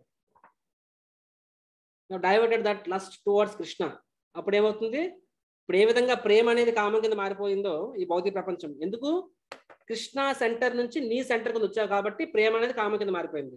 ఇప్పుడు కామం అనే దాన్ని మళ్ళీ నేను సెంటర్ అనే పాయింట్ నుంచి కృష్ణ సెంటర్ అనే పాయింట్ నెమ్మదిగా వస్తున్న కొద్దీ ఆ కామం అనేది కూడా ప్రేమ కింద మారుతుంది అనమాట. Plus will turn to soul towards love. So కామాన్ని కూడా కృష్ణార్పణం, కృష్ణుడికి సమర్పించవచ్చు అనమాట. ఏంటంటే ఆ యొక్క ఆ అటాచ్మెంట్, ఆసక్తి అనేది నెమ్మదిగా. ఇంకొక ఎగ్జాంపుల్ ఈ రోజే భాగవతం క్లాస్ చెప్పాను. ఎగ్జాంపుల్ శ్యామ్ సుందర్ ప్రభు, ప్రభుపాద శిష్యుల్లో one of the senior most disciple Shyam Sundar Prabhu. ఆయన అంటే చెప్పాలంటే శ్రీల ప్రభుపాద్ ఇస్కాన్ స్థాపించిన మొదట్లో శ్రీల ప్రభుపాద్ యొక్క రైట్ హ్యాండ్ మనిషిలా ఉండేవారు. అతను చేసినంత సేవ ఇస్కాన్లో ఎవరు చేయలేదన్నమాట ఇన్ ద ఇనిషియల్ డేస్ అప్పటికి. సో అతను స్వతహాగా carpenter, American, Sam and Marjorie, San Francisco ఉంటారు వాళ్ళు. ముందు వడ్రంగి జాబ్ చేసేవారు ఆయన. సో ప్రభుపాద్ శాన్ ఫ్రాన్సిస్కో వెళ్ళినప్పుడు అక్కడ జగన్నాథ స్వామిని స్థాపిస్తా అనుకుంటారు అనమాట. అంటే ఏమవుతుందంటే ఒకసారి స్టోరీ. సో ప్రభుపాద్ అక్కడ శాన్ ఫ్రాన్సిస్కో అంత హిప్పీస్ ఉండేవాళ్ళు అప్పట్లో. They are all like anti social culture, counter culture movement అనమాట. ప్రభుపాద్ కీర్తన చేసేవారు, చాలా మంది డ్రగ్ అడిక్ట్స్ ఉండేవాళ్ళు, మ్యూజిషియన్స్ ఉండేవాళ్ళు. వాళ్ళు హరికృష్ణ అంతా పాడుతూ ఉండేవారు. ప్రభుపాద్ పట్ల ఒక నెమ్మదిగా ఆకర్షణ పొందారు. ప్రభుపాద్ చెప్తున్న ఫిలాసఫీ నెమ్మదిగా ఎక్కించుకుంటూ ఉండారు అనమాట. సో వాళ్ళు ప్రభుపాద్ పట్ల అలవాట్లు నెమ్మది తగ్గించుకున్నారు. ప్రభుపాద్ పట్ల ఒక రకమైన ఆసక్తి ఏర్పరచుకున్నారు. అండ్ అటువంటి టీంలో ఒక అమ్మాయి పేరు మెజోరీ. సో అమ్మాయి ఒకసారి ప్రభుపాద్ లెక్చర్ ఇస్తూ ఉంటే ఆ అమ్మాయి ఒక బొమ్మ తీసుకొని చూపిస్తుంది ప్రభుపాద్కి. ప్రభుపాద్ నేను మీకోసం గిఫ్ట్ తీసుకొచ్చానని చెప్పి. ప్రభుపాద్ చెప్తే ఏంటి ఆ గిఫ్ట్ చూపించంటారు అనమాట. ఆ గిఫ్ట్ చూపిస్తుంది. I think it's Baldev. ఇంత ఉంటుంది అంటే బలరాముడు, జగన్నాథ్ బలదేవ్ చూద్దాం బలదేవ్. వెంటనే ప్రభుపాద్ వ్యాసాసనం నుంచి కింద దిగి వెంటనే సాష్టాంగ ప్రణామం చేస్తారనమాట. వాళ్ళు షాక్ అవుతారు. అరే స్వామీజీకి మేము ప్రణామం చేశాం, స్వామీజీ అందరి ముందు ఈ బొమ్మ ప్రమాణం చేస్తున్నారు ఏంటి అని చెప్పి. అప్పుడు ప్రభుపాద్ ఎక్కడ దొరికింది ఇక బొమ్మ అంటారనమాట. అప్పుడు ఆమె అంటుంది, అమ్మాయి అంటుంది ఏమంటే ఇక్కడ అమెరికాలో ఇండియన్ స్టోర్స్ ఉంది, ఆ ఇండియన్ స్టోర్స్లో ఈ బొమ్మలు ఉంటే ఈ బొమ్మ తీసుకొచ్చాంటుంది. ప్రభుపాద్ చెప్పారు ఈ బొమ్మతో ఇంకో 2 బొమ్మలు ఉంటాయి కదా అని చెప్పి. స్వామీజీ ఉంటాయి, ఇంకో 2 బొమ్మలు ఉంటాయి, అవి కూడా తీసుకొచ్చి అంటారు అనమాట. అప్పుడు బిక్కమొహం వేస్తుంది. ఏమి అంటే స్వామీజీ బొమ్మను కొండలేదు కొట్టుకొచ్చారంటారు. దేర్ ఆల్ లైక్ కొనలేదు, ఈసారి డబ్బులు పే చేసి మిగతా 2 కూడా తీసుకురా అంటారు. సో ఆవిడ పే చేసి తీసుకొస్తారు. ప్రభుపాద్ చెప్తే వీళ్ళెవరు స్వయంగా జగన్నాథులు, ఈ లోకాన్ని 4 చెప్పి ఈ బొమ్మల లోకాలని నాతులా అని చెప్పి. ప్రభుపాద్ సేస్ ఎస్, ఇది మీకు అర్థం చేసుకుని టైం పడుతుంది, ఇతను జగన్నాథ్, బలదేవ్, సుభద్ర అని చెప్తారనమాట. వెంటనే వాళ్ళు ప్రభుపాద్ చెప్పారు కదా యాక్సెప్ట్ చేస్తారు. అప్పుడు ప్రభుపాద్ చెప్తారు ఆ అమ్మాయి పేరు మెజోరీ అని చెప్పాను కదా, వాళ్ళ హస్బెండ్ పేరు శామ్, అతనే తర్వాత శ్యామ్ సుందర్ ప్రభు కింద దీక్ష తీసుకుని శ్యామ్ సుందర్ అవుతారనమాట. అని చెప్తారనమాట, శ్యామ్ సుందర్ నువ్వు కార్పెంటరీ కాబట్టి ఈ బొమ్మల్ని నువ్వు లైవ్ సైజ్ పెద్ద సైజు చేయాలని చెప్తారనమాట. అని ప్రభుపాద్ స్వయంగా గీస్తారు, తన చేతులతో జగన్నాథ స్వామి యొక్క బొమ్మను గీస్తారనమాట. చాలా గీసినప్పుడు అతను గీస్తూ ఉంటారు. ప్రభుపాద్ మధ్య మధ్యలో చూస్తుంటారు అనమాట. అతను గీస్తూ ఉన్నారా, అప్పుడు ఇంకా అతను దీక్ష కూడా అవ్వదు, అతనికి ఒక హ్యాబిట్ ఉండిపోతుంది, బ్యాడ్ హ్యాబిట్. ఏంటి ఆ హ్యాబిట్? Smoking, right. యాక్చువల్గా నాకు ఆశ్చర్యం వేస్తుంది, కొంతమందికి ఈ స్మోకింగ్, లిక్కర్, టీ కాఫీ కొన్ని అలవాట్లు ఉంటాయి, అవన్నీ తీసి వదలమంట. భక్తిలోకి వచ్చిన తర్వాత చాలా మంది వదిలేస్తారు. నాకు ఆశ ఎలా వదిలేస్తారని ఈజీగా అని చెప్పి, భగవంతుని దయ వల్ల చిన్నప్పటి నుంచి మాకు అలవాటు లేదు కాబట్టి బతికిపోయాం మేము అసలు.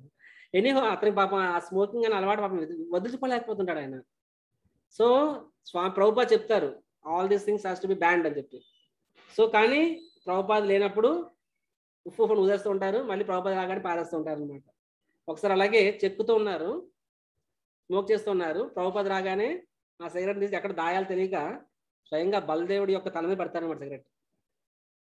భగవంతుడు తల మీద సిగరెట్ పెట్టారు అంటే ఎంత అపరాధం, అది కూడా బలదేవుడు. ఇప్పుడు కృష్ణుడు అంటే ఆల్రెడీ అసలు బలరాముడికి అసలే కోపం, తల మీద పెడతారు అనమాట. ప్రభుపాద్ వస్తారు, సో పని ఎలా అవుతుందని చెప్పి, ఎస్ ప్రభుపాద్ అంత అవుతుంది, టైం బాగానే అవుతుంది ప్రభుపాద్ అని ప్రభుపాద్ గమనిస్తారు. అక్కడ బలదేవుడు తల మీద సిగరెట్ ఉంటుంది అనమాట, సిగరెట్ పీక. అండ్ అది చెప్పాలంటే అదే ఆ ప్లేస్లో మనం ఉంటే చీ నీచుడా, తుచ్చుడా, తాచుడా, శంకరాభరణం, శంకర శాస్త్రి లాగా అన్ని శాపనార్థాలు పెట్టుకుంటే వాళ్ళం అనమాట. అప్రాచుడా, దౌర్భాగ్యుడా, మ్లేచ్చుడా చెప్పాలా. సో కానీ ప్రభుపాద్ అవేం చూడలేదు ఆ వ్యక్తిలో. He didn't see his deficiencies. Prabhupad ఆ వ్యక్తిలో సిన్సియారిటీ చూశారు. అంటే ఇతను ఒక కనిష్ట స్థాయి నుంచి వచ్చారు, కానీ గురువుకి సేవ చేయాలి అని ఒక తపనైతే ఇతనిలో ఉంది. నిజంగా భగవంతునికి సేవ చేయాలి, అతనికి ఏం అవసరం. ఒక ఇండియన్, ఈ రోజుల్లో ఇండియన్స్ ఒక వాల్యూ ఉంది. 70s లో ఇండియన్ అసలు ఎవరు పట్టించుకునే వాళ్ళు. ఒక ఓల్డ్ 70 ఏళ్ళ యాక్చువల్గా అమెరికన్ కౌంటర్ కల్చర్ మూవ్మెంట్ లో ఎనీబడి హూ ఇస్ అబౌవ్ 30, 30 దాటితే వాడిని నమ్మకూడదు అన్న స్లోగన్ ఉంది అనమాట. 30, 70 కాదు 30. అలాంటిది 70 ఏళ్ళ ముసలాయన, బెంగాలీ, పూర్ ఇండియన్, చేతిలో రూపాయి లేదు, ఇక వచ్చిన వ్యక్తికి సేవ చేయాల్సిన అవసరం, అతన్ని చూసి భయపడాల్సిన అవసరం ఏముంది, అతను చేయాల్సిన అవసరం ఏముంది. సో ప్రభుపాద్ సా హిస్ స్పిరిట్. ప్రభుపాద్ చూసారు ఇతనికి భగవంతుని తెలుసుకోవాలని తప్పన ఉంది, భగవంతుని సేవ చేసి తప్పన ఉంది అని చెప్పి. కానీ ఏం అడ్డుపడుతుంది? ఆ స్మోకింగ్ అనేది అడ్డుపడుతుంది. కామం, అది ఒక్కొక్కరికి ఒక్కొక్క విధంగా కామం అనేది ప్రభావితం చూపిస్తుంది, కామం అనేది అడ్డుపడుతుంది. సో ప్రభుపాద్ ఏమంటారంటే, ఆ సిగరెట్ తన స్టిక్ ఉంటుంది కదా, కేన్, దాని స్టిక్, అదే కర్ర, చేతి కర్ర, ఆ కర్రను ఎత్తి ఆ సిగరెట్ పీకకి ఇలా చూపించి అంటారనమాట. ఏమంటారంటే, why do you let this one cigarette come between you and Krishna అంటారనమాట. అర్థమైందా? ఈ యొక్క చిన్న సిగరెట్ పీకని నీకు కృష్ణుడి మధ్య ఈ యొక్క సిగరెట్ పీకని ఎందుకు అడ్డు పెడుతున్నావు అంటారనమాట. ఎప్పుడైతే ఆయన మాట విన్నాడో అసలు శ్యామసుందర్ పూర్తిగా షేక్ అయిపోతారు. వెంటనే ఆ రోజు లాస్ట్ అతను ఆలోచిస్తారు, నిజమే నాకు కృష్ణుడికి ఏం అంతరం ఉంది ఇక్కడ, ఇదే అంతరం. ఎందుకంటే మిగతావన్నీ దాడగలిగారు. సిమిలర్గా మన అందరి విషయంలో కూడా కామం అనేది మనం వెనక లాగేస్తూ ఉంటుంది. ఆ కామం అనేది ఒక్కొక్క రూపంలో మనకు లాగుతూ ఉంది అనమాట వెనక్కి. అవునా కదా? చూడండి, what is stopping us to chant 16 rounds? మనల్ని 16 మాలు జపం చేయకుండా ఏం అడ్డుపడుతుంది? ఎందుకు మనం 16 మాలు జపం చేసి 4 నియమాలు పాటిస్తే మనం గురువు దగ్గర దీక్ష తీసుకోవాలన్నా గురువు దగ్గర దీక్ష తీసుకోవచ్చు, 16 మాలు జపం చేసి 4 నియమాలు పాటించిన వాళ్ళు. కానీ అండ్ మనిషి జన్మ ఎత్తిన తర్వాత గురువు దగ్గర దీక్ష తీసుకోకుండా చనిపోతే అది చాలా అన్ఫార్చునేట్ అనమాట. కానీ ఎందుకు మనం చేయలేకపోతున్నాం? ఏదో అడ్డుపడుతుంది మనకి. ఎందుకు? ఏం అడ్డుపడుతుంది? అది ఏదైనా సరే అది అల్టిమేట్ కామమే అడ్డుపడుతుంది. ఎందుకు ఆ కామం మనకి కృష్ణుడికి మధ్య ఆ కామం అనేది అడ్డు వస్తుంది? దట్ వన్, ప్రతి ఒక్కరికి అంటే చాలా అడ్డంకులు ఉంటాయి, కానీ ఒకటి స్ట్రాంగ్గా మనకు అడ్డుపడుతుంటుంది. దాన్ని మనము కృష్ణుడికి మనకి మధ్య దాన్ని ఎందుకు ఉంచాలి? If you think like this, నేను అదే ఆలోచిస్తున్నాను. నా జీవితంలో కూడా ఎప్పుడైనా సరే టైమ్ అండ్ అగైన్ మళ్ళీ నన్ను ఏదైనా భౌతికమైన కోరికను వెనక్కి లాగిందంటే ఒకే ఆలోచిస్తాను, నాకు కృష్ణుడికి మధ్య ఇది అంతరం. నేను ఎందుకు ఒక దాన్ని కృష్ణుడికి నాకు మధ్య అంతరాన్ని ఉంచాలి? దాన్ని ఎందుకు తీసేయకూడదు నేను? If you think about it, think about it like this. నీ హైట్ 4 అడుగులు అనుకో, 4 అడుగులు నీ ఎదురుగా అంత్యబచ్చి నిల్చున్నాడు అనమాట. భగవంతుడు స్వయంగా వెంకటేశ్వర స్వామి దర్శనం ఇస్తున్నాడు. ఓం నమో వెంకటేశ్వర, స్వయంగా బాలాజీ భగవాన్ దర్శనం ఇస్తున్నాడు. ఎదురుగా ఒక పెద్ద టార్జాన్ నిల్చున్నాడు అనమాట. 7 అడుగులు మనిషి, 4 అడుగులు ఉన్నావు నువ్వు, అలా కూర్చుంటావా? ఆ 7 అడుగులు 4 అయినా ఊరుకోవు కదా, ఎగిరికి వెళ్తావు, సైడ్ తిప్పుతావు, ఏదో చేస్తావు కదా, ఆ అడ్డును తొలగించుకొని ట్రై చేస్తారు కదా. ఆ మనిషిని తోయిన అయినా సరే శక్తి అంతా ఉపయోగించి ఆ మనిషిని పక్కన చూడడానికి ట్రై చేస్తావు, ఎందుకంటే నీకుకి భగవంతుడి మధ్య అడ్డు ఆ వ్యక్తి. సో ఆ వ్యక్తి మిస్టర్ ఎల్. ఎల్ అంటే ఏంటి? ఎల్ అంటే ఏంటి? లస్ట్. మిస్టర్ ఎల్, మరి ఎల్ ఒక తమ్ముడు మిస్టర్ ఏ అంటే యాంగర్. సో కామము క్రోధము, క్రోధాన్ని కామానుజ అంటారనమాట. సో ఇవి మనకి భక్తి జీవితానికి అడ్డు. కాబట్టి మనందరికీ ఇదే శత్రువు. అర్థం చేసుకోండి, మన జీవితంలో మనకి వేరే రెండో శత్రువు అంటే ఎవరు లేరు. ఆ కామం వలనే ఒకటి మనకి శత్రువు కింద. ఎవరైతే ఆ కామానికి ఫ్యాన్ కొడతారో, ఉఫ్ఫుని ఊతారో వాడు మనకి మిత్రుడు. ఆ కామానికి వాడు పిన్నిస్ పెట్టి పొడుస్తూ ఉంటాడో వాడు మన శత్రువు. Right. So this is lust. So lust మనం ఏ విధంగా ఎంగేజ్ చేయాలి, దాన్ని ఆ యొక్క మనకు దేని పట్ల అయితే ఆ కామన్ ఉందో దాన్ని మనము కృష్ణుడితో రీప్లేస్ చేయడం ద్వారా ఆ లస్ట్ని మనము కృష్ణుడి సేవలో ఎంగేజ్ చేయొచ్చు. బెల్లమంగళ ఠాకూర్ చూసుకున్నాము. తర్వాత యాంగర్ అంటే క్రోధం. క్రోధాన్ని ఏ విధంగా ఎంగేజ్ చేయాలి, క్రోధాన్ని కూడా కృష్ణుడి సేవలో ఉపయోగించే అవకాశం ఉంది. ఎలా అంటే ప్రభుపాదులు స్వయంగా ఉదాహరణ ఇచ్చారు, హనుమంతుడికి ఉదాహరణ ఇచ్చారు. హనుమంతుడు వైష్ణవుడు, గొప్ప వైష్ణవుడు. వైష్ణవులు అనేవాళ్ళు పరదుఃఖ దుఃఖి, ఎదుటివారి దుఃఖాన్ని తమ దుఃఖం కింద భావిస్తారు. కానీ వైష్ణవులు కూడా ఆ క్రోధం అనేది ఉంటుంది. ఆ క్రోధాన్ని వైష్ణవులు ఎలా ఉపయోగిస్తారు?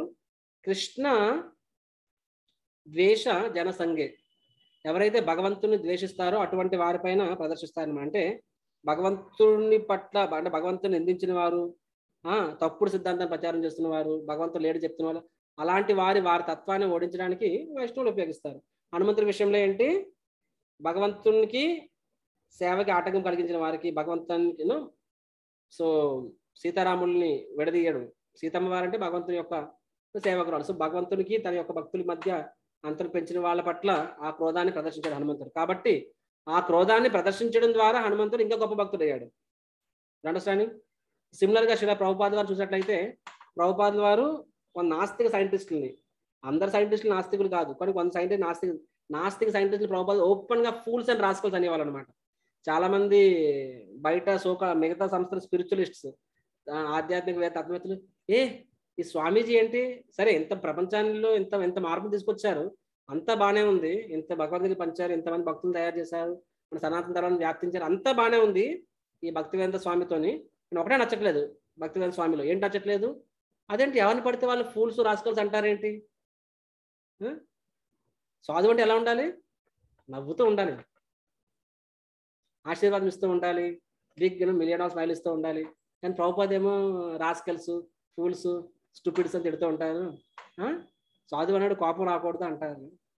బట్ ప్రభుపాద్ సాధువు అనేవాడు ఏంటంటే వాళ్ళకి కోపం రాదు, ఆ కోపాన్ని కూడా వాళ్ళు భగవంతుల సేవలోనే వినియోగిస్తారనమాట.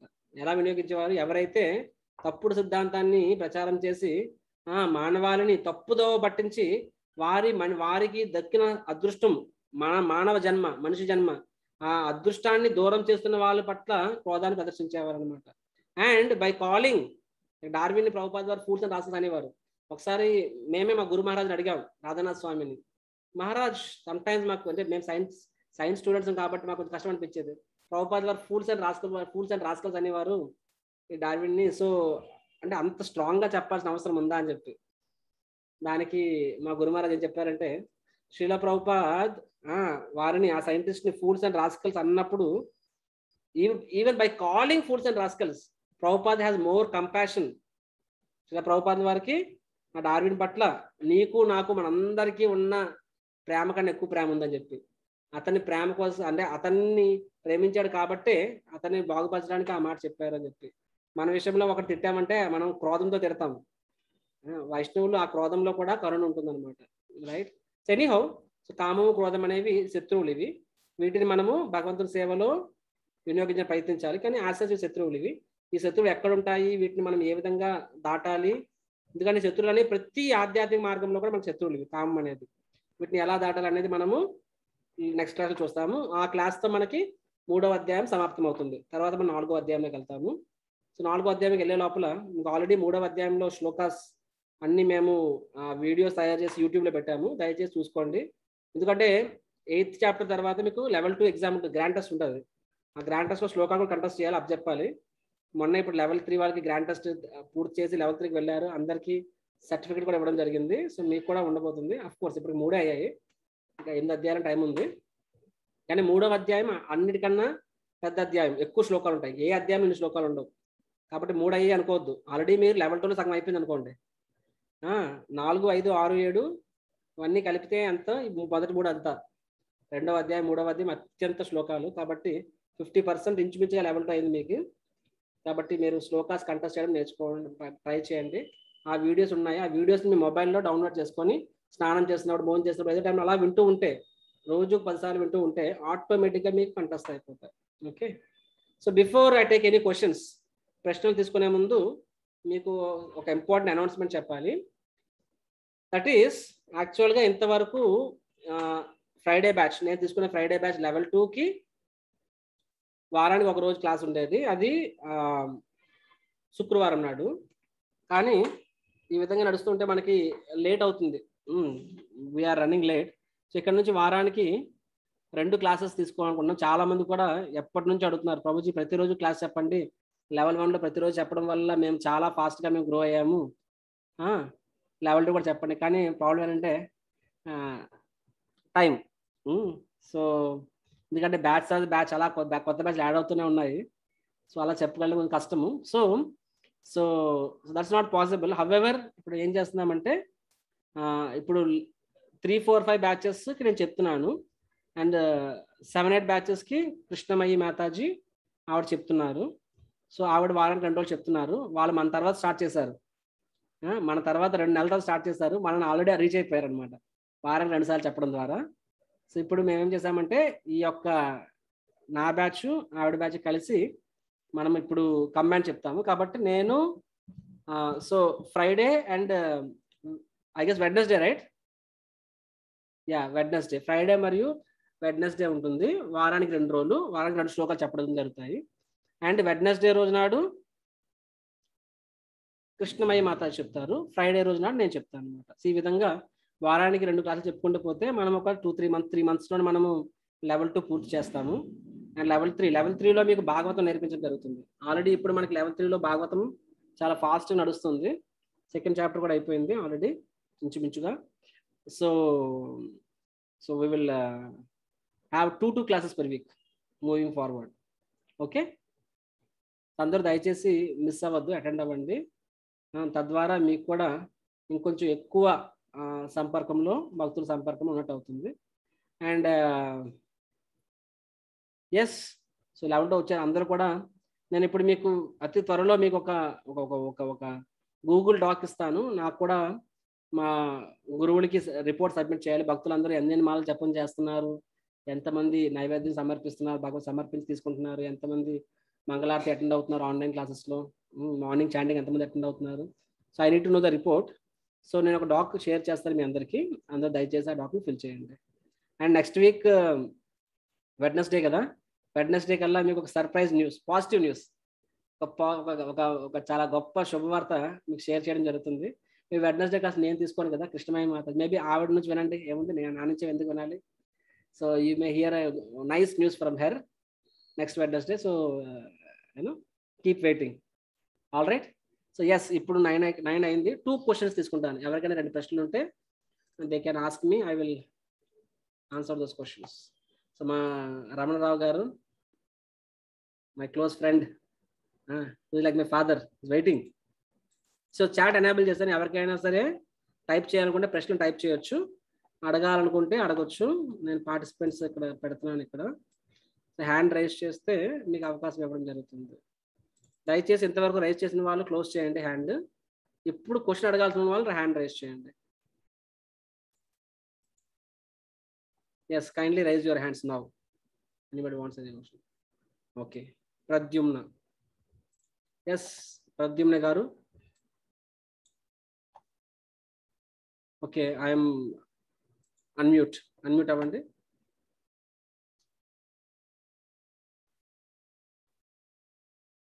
అన్మ్యూట్ అవ్వండి మాతాజీ.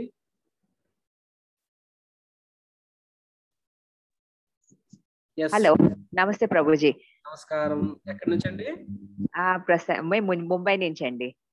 ఓ, బొంబై నుంచా?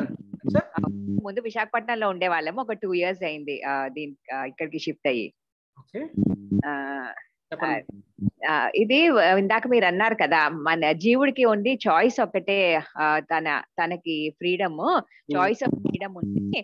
అది అదంతా కూడాను భగవంతుడు ప్రకృతి ద్వారా జరిపిస్తారు అని, అంటే ఆయన సాగిస్తారు, ప్రకృతి మనకి ద్వారా జరుగుతుందని. అదే ఆ సెకండ్ లో నేను మా బాబుతో చెప్తుంటే, ఇది చాయిస్ ఒకటే ఉంది అంటే ఒక ప్రశ్న అందరూ అంటారు కదా, ఎవ్రీథింగ్ ఈస్ డెస్టిన్డ్ అని, ముందుగానే అన్ని ఇదయి ఉంటది కదా, అలాంటప్పుడు ఇంకా మన చాయిస్ కి ఏంటుంది అని ప్రశ్న వేసాడు. మీకేమనిపిస్తుంది?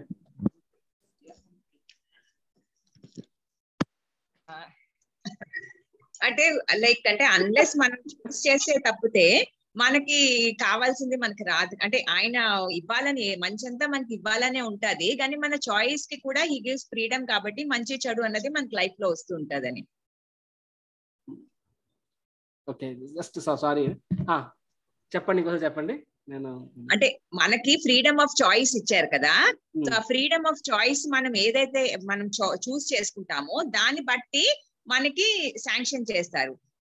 కానీ యాక్చువల్లీ ఆయన దీంట్లో ఏంటంటే మనకి మంచి ఇవ్వాలనే ఉంటది మన దీని ప్రకారము అని నా ఫీలింగ్. లెవెల్ 1 అటెండ్ అయ్యారా? అటెండ్ అయ్యారా? ఓకే, డిజైర్ డెస్టినీ అనే కాన్సెప్ట్ చెప్పారు. మీరు ఏ బ్యాచ్ మీది? 7 సార్. ఎవరు చెప్పారు లెవెల్ 1 మీకు? Srikanth Narasimha Prabhu. Afternoon morning evening? Afternoon 3 o'clock batch. Okay, Mohini Roop Mataji. Mohini Rupa garu. Okay, మీరు ఒక ప్రశ్న అడిగినందుకు నేను 10 ప్రశ్నలు అడిగేస్తాను మిమ్మల్ని. నెక్స్ట్ టైం ఎవడో అడగడం క్వశ్చన్ నన్ను గడిచిపోతారు అనమాట. సో ఓకే, సో అక్కడ మనము డిజైర్ డెస్టినీ అనే కాన్సెప్ట్ చెప్పుకున్నాం కదా, దాన్ని తెలుగులో ఏమంటారు? స్వేచ్ఛా సంకల్పం అనే కాన్సెప్ట్ విధి, స్వేచ్ఛా సంకల్ప విధి. ఒక మేకకేమో ఒక మేక పీకకేమో ఒక తాడునేమో ఒక దూలానికి కడతారు. ఫోటో గుర్తుకుందా మాతాజీ? చెప్పాము. ఆ కాన్సెప్ట్ ని మీరు ఎక్స్ప్లెయిన్ చేయగలరా ఇప్పుడు? వద్దులేండి, ఐ థింక్ మీకు మిమ్మల్ని బాగా ర్యాగింగ్ తీసుకున్నట్టున్నాను. మీ అబ్బాయి కూడా చెప్పండి, మీకు సమాధానం చెప్తాను నేను. మీ అబ్బాయికి చెప్పండి, ఎవ్రీథింగ్ డిస్టెంట్ కదా, సో మీ అబ్బాయికి చెప్పండి డిస్టెంట్ కాబట్టి ఆయన హ్యాపీనెస్ డిస్టెంటే, ఆయన సంపాదించిన శాలరీ మొత్తం నాకు నెల పంపించేయమని చెప్పండి. ఆయన హ్యాపీనెస్ డిస్టెంట్ కాబట్టి ఆయన శాలరీ. ఓకే, మీ అబ్బాయి ఇంకా కుర్రోడు? చిన్నోడు 9th స్టాండర్డ్ చదువుతున్నాడు. అవునా? అయితే జాగ్రత్త మాతాజీ, మీ అబ్బాయి రేపు పొద్దుట ఆయన చదవడం మానేస్తాడు. అడిగితే ఎవ్రీథింగ్ డిస్టెంట్ కదమ్మా, ఫస్ట్ ర్యాంక్ రావాలంటే వస్తుంది, స్కూల్కి వెళ్ళినా రాకపోయినా సరే ఎందుకు చదవాలి అంటాడు. అవునా బాబు? చదవవా చెప్పు నాకు. చదువుతావు కదా, మరి ఎవ్రీథింగ్ డిస్టెంట్ ఎందుకు చదువుతున్నావు చెప్పు నాకు. The concept is, so concept ఏంటంటే ఎస్ డెస్టినీ అనేది ఉంది. డెస్టినీ నేను ఇంగ్లీష్లో చెప్తే మీకు బాగా అర్థమవుద్ది. ఎందుకు మీకు స్టోరీతో చెప్తాను. మహాభారతంలో మంచి ఎగ్జాంపుల్ ఇది. మహాభారతంలో యుద్ధం అనేది అదే, ఇప్పుడు ధృతరాష్ట్రుడు తన కొడుకు మీద మమకారంతో యుద్ధాన్ని ఆపడనమాట. రాజ్యాన్ని దుర్యోధనకి ఇమ్మని బలవంతం చేయడు. దాంతో ఏమవుతుంది? యుద్ధం అనివార్యం అవుతుంది. సో యుద్ధం డిసైడ్ అయిపోతుంది, కురుక్షేత్రం యుద్ధం అవ్వాలని చెప్పి. యుద్ధం ప్రారంభం అవ్వక ముందు విదురుడు అడుగుతాడనమాట. ఏమని? ఎవరితోని? ధృతరాష్ట్రుని అడుగుతాడు. అంటే అన్నయ్య అవుతాడు కదా ధృతరాష్ట్రుడు విదురుడికి. ఏమంటాడంటే, అన్నగారు దయచేసి ఎందుకు యుద్ధం, దీనివల్ల ఎవరికి లాభం చెప్పండి, మనకే నష్టం, మన కుటుంబంలోనే గొడవలు అవుతాయి, తద్వారా ఎవడు సుఖపడ్డు, కాబట్టి దయచేసి ఆ యుద్ధాన్ని మీరు తలుచుకుంటూ ఆపగలరు. అందుకే మీరు రాజు కాబట్టి, దుర్యోధనుడు రాజు కాదు, ధృతరాష్ట్రుడు రాజు. కాబట్టి రాజు కాబట్టి ఒక్క ఆ కలుపు మొక్క దుర్యోధన పక్కన పెట్టేసావంటే నువ్వు మొత్తం నీ యొక్క మిగతా గార్డెన్, మిగతా తోట మొత్తం కాపాడబడుతుంది. ఆ ఒక్క కలుపు మొక్క వల్ల మొత్తం నాశనం అయిపోతుంది, జాగ్రత్త అని చెప్పి చెప్తాను అనమాట. దానికి ధృతరాష్ట్రుడు ఇదే ఫలాన్ని చెప్తాడు. చూడు తమ్ముడు, ఎవ్రీథింగ్ ఇస్ డిస్టైన్డ్, యుద్ధం జరగాలి అని రాష్ట్రుడు ఎవరు ఆపగలరు? మనలో కూడా చాలా మంది ఎలా మాట్లాడతారు అనమాట. వద్దు బాబు, తప్పు చేయొద్దు అంటే, అలా జరగాలంటే నువ్వు నేను ఆపగలమని ఆయన అంటారనమాట. కబుర్లు చెయ్యాలనుకున్న దాన్ని చేస్తారు, డెస్టినీ మీద పెట్టేస్తారనమాట. సో ధృతరాష్ట్రుడు కూడా ఆ టైప్ అనమాట. ఏమంటాడు? యుద్ధం జరగాలనుకుంటే నువ్వు నేను నిమిత్త మాత్రం, మనం ఆపగలమా అని చెప్పి అంటాడు అనమాట. if it is destined for a war, destined, if there is destined for a war, it will happen అని చెప్పి, దానికి విదురుడు ఏమంటారంటే డెస్టినీ, యాక్చువల్ వర్డ్ చెప్తానండి ఏంటంటే ఏమంటారంటే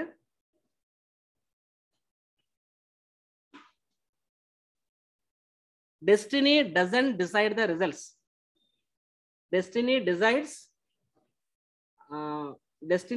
the result for a given action. ఇంగ్లీష్లో చెప్పాలంటే అంటే డెస్టినీ అంటే ఏంటి, డెస్టినీ తెలుగులో ఏమంటారు విధి. విధి అంటే ఏంటి, విధి అనేది నీ ఫలితాన్ని ఇవ్వదు. విధి అనేది ఏం చేస్తుంది, నువ్వు ఒక పర్టికులర్ కార్యం చేస్తే దానికి ఫలితాన్ని విధి ఇస్తుంది అనమాట. అంటే నీ కార్యం మారితే ఆ విధి అనేది కూడా మారుతుంది చాలాసార్లు. దట్ మీన్స్ నేను సో ఇది చెప్తాను అంతే. ఇప్పుడు ఏంటి, ఇప్పుడు నువ్వు యుద్ధం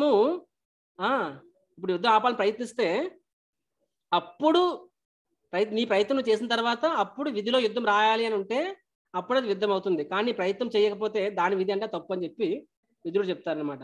సింపుల్గా ఇక్కడ మనం చెప్పాలంటే ఒక మేకకి దూలానికి తాడేసి ఉంటుంది. అంతెందుకు ఇప్పుడే నేను ఇందాక మేక ఎగ్జాంపుల్ ఎందుకు, పిల్లల ఎగ్జాంపుల్ చెప్తాను. ఈ రోజు మా టెంపుల్లో మా కుక్ ఉన్నాడు, వంట మనిషి, భక్తుడే. వాళ్ళ మిస్సెస్ వాళ్ళ చిన్న బాబు పుట్టాడు, 6 నెలల బాబు. ఆవిడ పని చేస్తుంది, ఆ బాబు ఇటు తిరుగుతూ ఉంటాడు. ఆ బాబు కాలుకేమో తాడు కట్టేసి ఆ మంచానికి పెట్టేశారనమాట. ఆడు తిరగాలి కూడా ఎంత తిరగలడు, ఆ తాడు ఒక 2 మీటర్లు ఉంది, ఆ 2 మీటర్లోనే తిరగలడు. మ్యాక్సిమం ఏం చేయగలడు, ఆ మంచం కాళ్ళు దగ్గర ఉన్నాయి, మంచానికి కాళ్ళు ఉంటాయి కదా, ఆ కాళ్ళ దగ్గరే కూర్చుంటాడు. అన్నాడు, ఎవరినో కట్టాడు కాళ్ళు, ఏం కట్టలేదు, నేను తలుచుకుంటే ఎక్కడికి వెళ్ళగలను, ఎక్కడికి వెళ్ళగలను, అక్కడికి వెళ్ళగలను, ఎక్కడికి వెళ్ళగలను, ఎక్కడికి వెళ్ళగలవు. ఎంతవరకు వెళ్ళగలవు, ఆ తాడు నేను ఎంతవరకు తీసుకెళ్తుందో అంతవరకు వెళ్ళగలవు. సో తాడు అనేది డెస్టినీ. డెస్టినీ అనేది పాయింట్ కాదు, డెస్టినీ అనేది లెంత్. తాడు అనేది డెస్టినీ. అండ్ కానీ మరి అలా ప్రభుజీ అంత డెస్టినీ అయితే మరి నా ప్రయత్నం ఏంటంటే, నీ ప్రయత్నం ఏంటంటే ఆ మంచం కాలు దగ్గరే ఉండాలా లేకపోతే అంత దూరం వెళ్ళాలని నీ చేతిలో ఉంది. ప్రతి ఒక్కరము అలా కూర్చుంటే వచ్చి పడిపోవు. ఎప్పుడు మన ప్రయత్నం చేయాలి. కానీ మనం ప్రయత్నం చేసినా సరే కొంతమందికి అదే ప్రయత్నం కొంతమందికి అంత దూరం తీసుకెళ్తుంది, కొంతమంది ఇంత దూరం తీసుకెళ్తుంది. ఎందుకు, అక్కడ డెస్టినీ ఫ్యాక్టర్ వస్తుంది. కాబట్టి destiny defines the length to which you can go, destiny doesn't define where you are, right. కాబట్టి అంటే నీకెంత తెలుసు నీ లెంత్ ఎంత అనేది మనకు తెలియదు కదా. కాబట్టి మన వరకు ఏం చేయాలి, మన ప్రయత్నం చేస్తూ ఉండాలి. ఎందుకంటే నీ డెస్టినీ అంత 1 కిలోమీటర్ తాడేమో, నీకేం తెలుసు, ఓకే నా డెస్టినీ ఎంతేనేమో ఉండిపోతామేమో కాదు. నువ్వు ప్రయత్నిస్తూ తెలుస్తుంది ఎంతవరకు వెళ్ళగలవు అని చెప్పి. After giving your full best, ఎంత ప్రయత్నించి ఒక పాయింట్ కానీ ముందుకు వెళ్ళలేకపోతున్నావు, దాని అర్థం ఏంటి, నా పేక అక్కడ వరకు కట్టిస్తానని చెప్పి అంతని చెప్పి. కానీ అంతవరకు ప్రయత్నించాలి కదా, నీకు ఎలా తెలుస్తుంది అని చెప్పి. కాబట్టి ప్రయత్నిస్తూ ఉండాలన్నమాట. So we should not stop. కాబట్టి మన సనాతన ధర్మము కర్మ కాన్షియస్ కాదు, ధర్మ కాన్షియస్. కర్మ కాన్షియస్, కర్మ కాన్షియస్ అంటే కర్మ గురించి ఎక్కువ ఆలోచించడం, ధర్మ కాన్షియస్ అంటే ధర్మం గురించి ఆలోచించడం. ఎదుటివాడికి ఏదో ఏదో కష్టాలు ఉన్నాడు, అరే ఆడు ఏదో జనాలు పాపం చేస్తున్నాడు అందుకని కష్టాల్లో ఉన్నాడు, ఆడు పాపం పోతున్నాడు నేనేం చేయాలనుకుంటే తప్పు కదా అది. కానీ అది చెప్పింది రైటే, వాడు చేస్తుంది తప్పు. నిజంగా వాడికి ఆ పాపం లేకపోతే వాడి జన్మలో కష్టపడట్లేదు. కానీ వాడి కర్మ గురించి ఆలోచించకూడదు, నీ ధర్మ గురించి ఆలోచించాలి. అవర్ ఫిలాసఫీ ఇస్ ధర్మ కాన్షియస్, నాట్ కర్మ కాన్షియస్. వాడి కర్మ గురించి కర్మ కాన్సెప్ట్ తీసుకొస్తే ఏమవుతుంది, ఓకే అతను సఫర్ అవుతున్నాడంటే ఈ లోకంలో ఏది ఊరికి అవ్వదు, ఖచ్చితంగా పూర్వజన్మ అనేది పాపకర్మ ఉంది కాబట్టి జన్మ సఫర్ అవుతున్నాడు. కాబట్టి అతను సఫర్ అవుతున్నాడంటే అది రియాక్షన్, నేను ఎందుకు ఇంటర్ఫీర్ అవ్వాలి అనుకుంటే ఏమవుతుంది, నిజంగా వాడు దానివల్ల సఫర్ అయినా సరే నువ్వు ఎప్పుడు నీ ధర్మము ఎదురువాడు సహాయం చేయాలి, నువ్వు చేయలేకపోవడం వల్ల నువ్వు పాపం చేసిన వాడు అవుతావు అనమాట. కాబట్టి వీ షుడ్ బి ధర్మ కాన్షియస్. కర్మ is only to reconcile, but action based on ధర్మ. మన ధర్మం ఏంటి అది మనం చేయాలన్నమాట. యాజ్ అ స్టూడెంట్ నీ ధర్మం చదవాలి నువ్వు, అంతే. అది కృష్ణుడు కర్మ కాన్షియస్ చెప్పలేదు, యుద్ధం గెలుస్తావు ఓడుతావు సెకండరీ. అది గెలవడం ఓడగానే కర్మ బేస్ కొంచెం ఆధారపడి ఉంటుంది. నువ్వు ఎంత కష్టపడినా సరే నీకు అంత కెపాసిటీ లేకపోతే ఓడిపోతావు యుద్ధంలో. దానికేముంది, స్టూడెంట్ అనేవాడు ఆడి కర్మలో రాకపోతే ఎంత కష్టపడినా సరే ఎగ్జామ్లో పాస్ అవ్వకపోవచ్చు, ఐఐటీ క్రాక్ చేయలేకపోవచ్చు, దానికేముంది. కానీ కృష్ణుడు ఏమంటాడు, ధర్మ కాన్షియస్, యూ ఫైట్ చేయకపోతే తప్పు, గెలవడం ఓడిపోవడం తప్పు కాదు, ఫైట్ చేయకపోవడం తప్పు. కాబట్టి అవర్ ఫిలాసఫీ ఇస్ ధర్మ కాన్షియస్, నాట్ కర్మ కాన్షియస్. ఈ విషయం మనం అర్థం చేసుకోవాలి. యాక్చువల్గా చాలా సార్లు మన హైందవ సిద్ధాంతం యాక్చువల్గా చెప్పాలంటే మన ప్రాబ్లం ఏంటంటే మన సిద్ధాంతంతో మన సిద్ధాంతం పిహెచ్డి లెవెల్. మిగతా ధర్మాలు ఉన్నాయి చూసారు, వాళ్ళ సిద్ధాంతం ఒక చిన్న పుస్తకం, 5th క్లాస్ 6th క్లాస్ పుస్తకాలు అండి, మనది పిహెచ్డి పుస్తకం. కాబట్టి కానీ టీచర్లు మన దగ్గర లేరు. కాబట్టి ఏమవుతుందండి, మన సిద్ధాంతాన్ని ఎవడు పడితే వాడు ఎలా నచ్చితే వాడు అలాగా తనకు అవసరం అనుగుణంగా మార్చేసుకుంటున్నారు చాలాసార్లు. సక్సెస్ వస్తే నా అంత పోటుగాడు, ఫెయిల్ అయితే ఎవరు మారుస్తారు అంటారు అనమాట. రెండు రైటే. జనాలు కన్ఫ్యూజ్ అయిపోతారు నిజంగా అసలు మన సిద్ధాంతం ప్రాక్టికల్ అయినా అని చెప్పి. కానీ యాక్చువల్గా if you go in depth, శాస్త్రాన్ని మనము సరైన రీతిలో అధ్యయనం చేసి సరైన వ్యక్తుల దగ్గర నుంచి వింటే అప్పుడు మనకు అర్థమవుతుంది అనమాట. Yes, how to see all so called contradicting statements, there all reconcile. Reconcile అంటే తెలుగులో ఏమంటారు, అన్ని ఒక దగ్గరికి చేరుతాయి. There no actual there nothing contradicting actually, right? So మీరు ఒక క్వశ్చన్ అడిగారు, ఇలాంటివి చాలా చెప్పుకోవచ్చు. Anyhow I have take my time. ఇంకా one last question. So Pradyumna garu happy అండి? బాబు నాన్న నీ పేరేంటన్నా? సరే, ఇక్కడ నువ్వు స్టూడెంట్ కదా, నువ్వు జాబ్ వచ్చిన తర్వాత నీ ఫస్ట్ మంత్ సాలరీ నాకు ఇచ్చే, సరేనా? ధర్మ కాన్షియస్.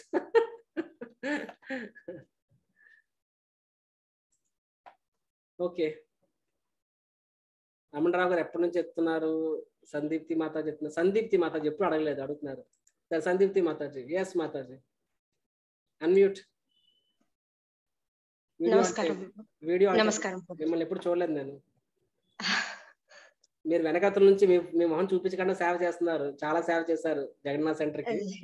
మీ పేరే గుర్తుకుంది, మిమ్మల్ని ఎప్పుడు చూడలేదు, ఎప్పుడు మాట్లాడలేదు. Anyhow happy to see you. Tell me. నమస్కారం. నమస్కారం. ఏం లేదండి, మీరు ఇందాక అన్నారు కదా కృష్ణుడి సేవకి ఏది అడ్డుపడుతుంది నీకు 16 మాలలు చేయడానికి అని.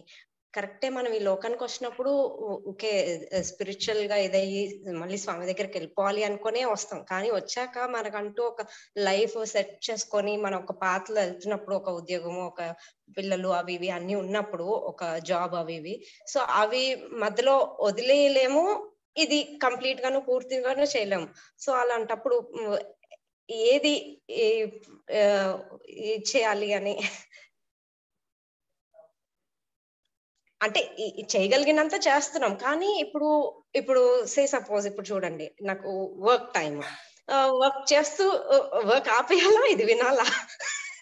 సో రెండు చేస్తున్నాను. So what do I do? Okay, thank you. So you are very practical question. Okay, I'm muting you. So yes Prabhuji, మీకేంటి సాధువులు, మీకు ఉద్యోగాల లేకపోతే ఫ్యామిలీనా, బాధ్యతలా? చాలా మంది అనుకుంటారు. కానీ మీరు ఎన్నో చెప్తారు, 16 మాలు చేయండి, చెప్పెళ్ళండి, చెప్పులేసుకెళ్ళండి అని చెప్పి ఎన్నో చెప్తారు. కానీ మాకు తెలుస్తుంది, మా కష్టాలు మీకేం తెలుస్తాయని చెప్పాను. ఫర్ యువర్ ఇన్ఫర్మేషన్ మాతాజీ, ఇప్పుడు మీ రెస్పాన్సిబిలిటీ చెప్పారే, అంటే ఈరోజు వినయం అనే ఆ లక్షణం, మంచి లక్షణం వినయం అనేది. ఆ లక్షణాన్ని ఒక 2 నిమిషాలు పక్కన పెట్టేస్తాను నేను, ఏమనుకోవద్దు. ఆ వినయం అనేది పక్కన పెట్టేసి మాట్లాడతాను. మీ లైఫ్తో పోల్చుకుంటే నా లైఫ్ మీకన్నా 10 రెట్లు ఎక్కువ బిజీ ఉంటుంది. Okay, I'm president for 2 temples. అంటే మీ కంపెనీలో మీ బాస్ సీఈఓ అనుకోండి, ఆ సీఈఓ లెవెల్ వాళ్ళకి ఆడుకోండి. సో అంటే నేనంటే బ్రహ్మచారిని, నాలా గృహస్థులు ఉన్నారు, వాళ్ళు కూడా రెస్పాన్సిబిలిటీస్ అన్ని బాధ్యతలు నిర్వర్తిస్తున్నారు. ప్లస్ వారు తమ యొక్క భక్తి జీవితంలో ఎటువంటి కాంప్రమైజ్ లేకుండా ముందుకెళ్తున్నారు. నేను చెప్పేది ఏంటంటే, అఫ్ కోర్స్ మన భక్తి మార్గంలో వచ్చినప్పుడు స్ట్రగుల్, అండ్ ఒకరోజు అలా వెళ్ళాల్సిన అవసరం లేదు, వెళ్ళకూడదు కూడా. అన్ని క్రమబద్ధంగా చేయాలి. ఫర్ ఎగ్జాంపుల్ చిన్నపిల్లవాడికి ఏం నేర్పించాలి? ముందు బాకరడు నేర్పించాలి, తర్వాత అదేదో ఇస్తారు కదా, దాన్ని పట్టుకొని నడుస్తాడు వాడు. తర్వాత మామూలు అడ్డం మొదలెడతాడు, తర్వాత ఫాస్ట్ అడ్డం మొదలెడతాడు, పరిగెడ్డం మొదలెడతాడు, సైకిల్ ఎక్కడం మొదలెడతాడు. ఆడికి ఇంకా నిలబడ్డమే రానివాడికి సైకిల్ ఎక్కించేసి తొక్కరాని చూసేస్తే పడిపోతారు కదా. కాబట్టి yes, there is time for everything. అన్ని క్రమబద్ధంగా గ్రాడ్యువల్గా వెళ్ళాలి.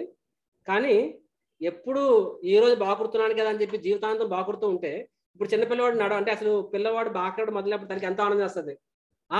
నా పిల్లోడు నేల మీద బాకుడుతున్నాడు, తర్వాత నా పిల్లడు లేచాడు, ఒక అడుగు ముందుకేస్తేనే పడిపోతాడు, ఒక్కడికి ముందుకేస్తేనే ఎంతో ఆనందపడతాము. అదే పిల్లోడు 3 ఏళ్ళు పోయా కూడా అలాగే ఉంటే, ఒక్కడికి ముందుకేసి పడిపోతున్నాడు, ఆనందపడతామా, ఏడుస్తామా? ఏడుస్తాం కదా. సో ఎక్స్పెక్ట్ ఈ రోజు పిల్లవాడు అంటే రేపు ఇంతకన్నా, ఎల్లుండి ఇంతకన్నా అని చెప్పి. సో అదే విధంగా ఆధ్యాత్మిక జీవితంలో కూడా మనం ప్రస్తుతం పిల్లలు అంటే వాళ్ళు. కాబట్టి గురువు అనే వాళ్ళు ఏం చెప్తారు, నాన్న ఫస్ట్ ఒక మాల జపం చేయండి చెప్తాను, right. And anybody standing wonder we are more than happy. కానీ నెమ్మదిగా మన జీవితాన్ని మనము గ్రాడ్యువల్గా time conscious is Krishna conscious. కృష్ణుడిని ఎల్లప్పుడూ స్మరించాలని చెప్తాం కదా, కృష్ణుడు స్మరించడం పక్కన పెట్టడం. ఫస్ట్ మనం సమయాన్ని స్మరిస్తున్నామా, మన సమయానికి విలువిస్తున్నాం. సమయానికి విలువ ఇవ్వనవాడు కృష్ణుడికి విలువనట్టే నా దృష్టిలో. సమయానికి విలువ ఇవ్వనవాడు, ఎందుకంటే సమయం అనేది భగవంతుడు మనకిచ్చిన second most valuable gift. First most ఏంటి, క్లాస్లో చెప్పాడు, ఫ్రీడమ్, స్వేచ్ఛ. ఆ స్వేచ్ఛ అనేది మాత్రమే ఒక జీవి యొక్క సొత్తు. నీ నుంచి ఎవ్వడు తీసుకెళ్ళాడు. నిన్ను జైల్లో పెట్టేశాడు. అంటే కృష్ణుడి పేరు జపం చేస్తే ఏడుగులతో తొక్కించేస్తాను, దాన్ని నూనెలో వేగించేస్తాను, కొండ మీద తోసేస్తాను, ప్రహ్లాదుడి విషయంలో చూసాం మనం. అలా పనిష్మెంట్ చేసినా సరే మనసులో అనుకుని ఎవరు ఆపలేరు కదా.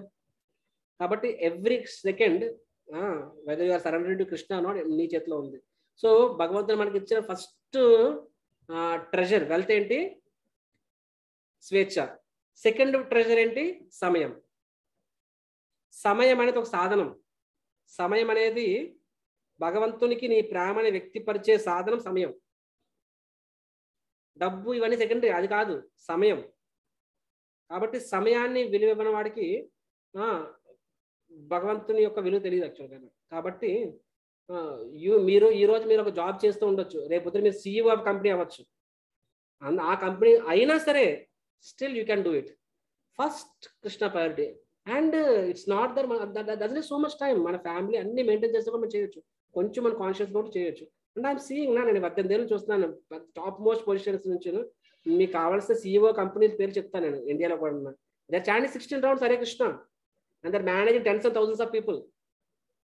It's all about training, it's all about practice, it's all about priority, it's all about understanding the importance of time, right? మనం తెలియకుండానే మనం మాయాదేవి చాలా టైం ఇచ్చేస్తూ ఉంటాం అనమాట. అప్పుడు నాకు తెలియదు, కానీ కృష్ణుడు టైం ఇచ్చినప్పుడు మాత్రమే మాయాదేవి నీకు ఇన్ని పనులు ఉన్నాయని చెప్తుంటుంది.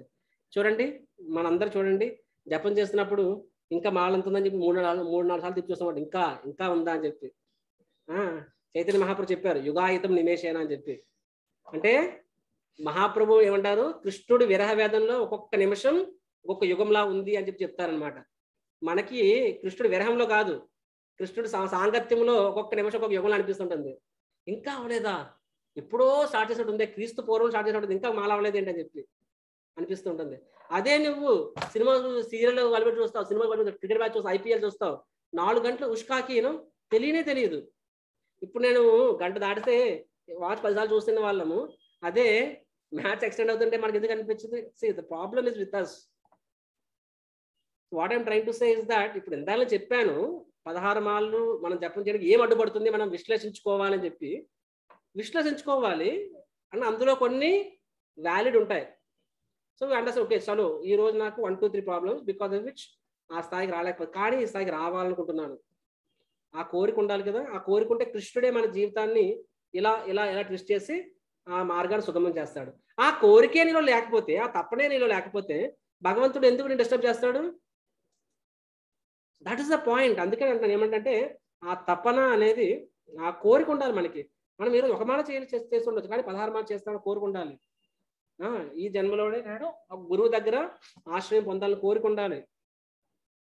All this desires you have to cultivate. Okay. Anyhow, it's time now, so I'll take leave. Hare Krishna, Krishna Krishna, Hare Hare, Hare Ram, Ram Ram, Hare Hare. Srimad Bhagavad Gita ki jai, Srila Prabhupada ki jai. So Wednesday అందరూ రండి, మీకోసం ఒక శుభవార్త ఎదురు చూస్తూ ఉంటుంది. All right, thank you so much. Hare Krishna.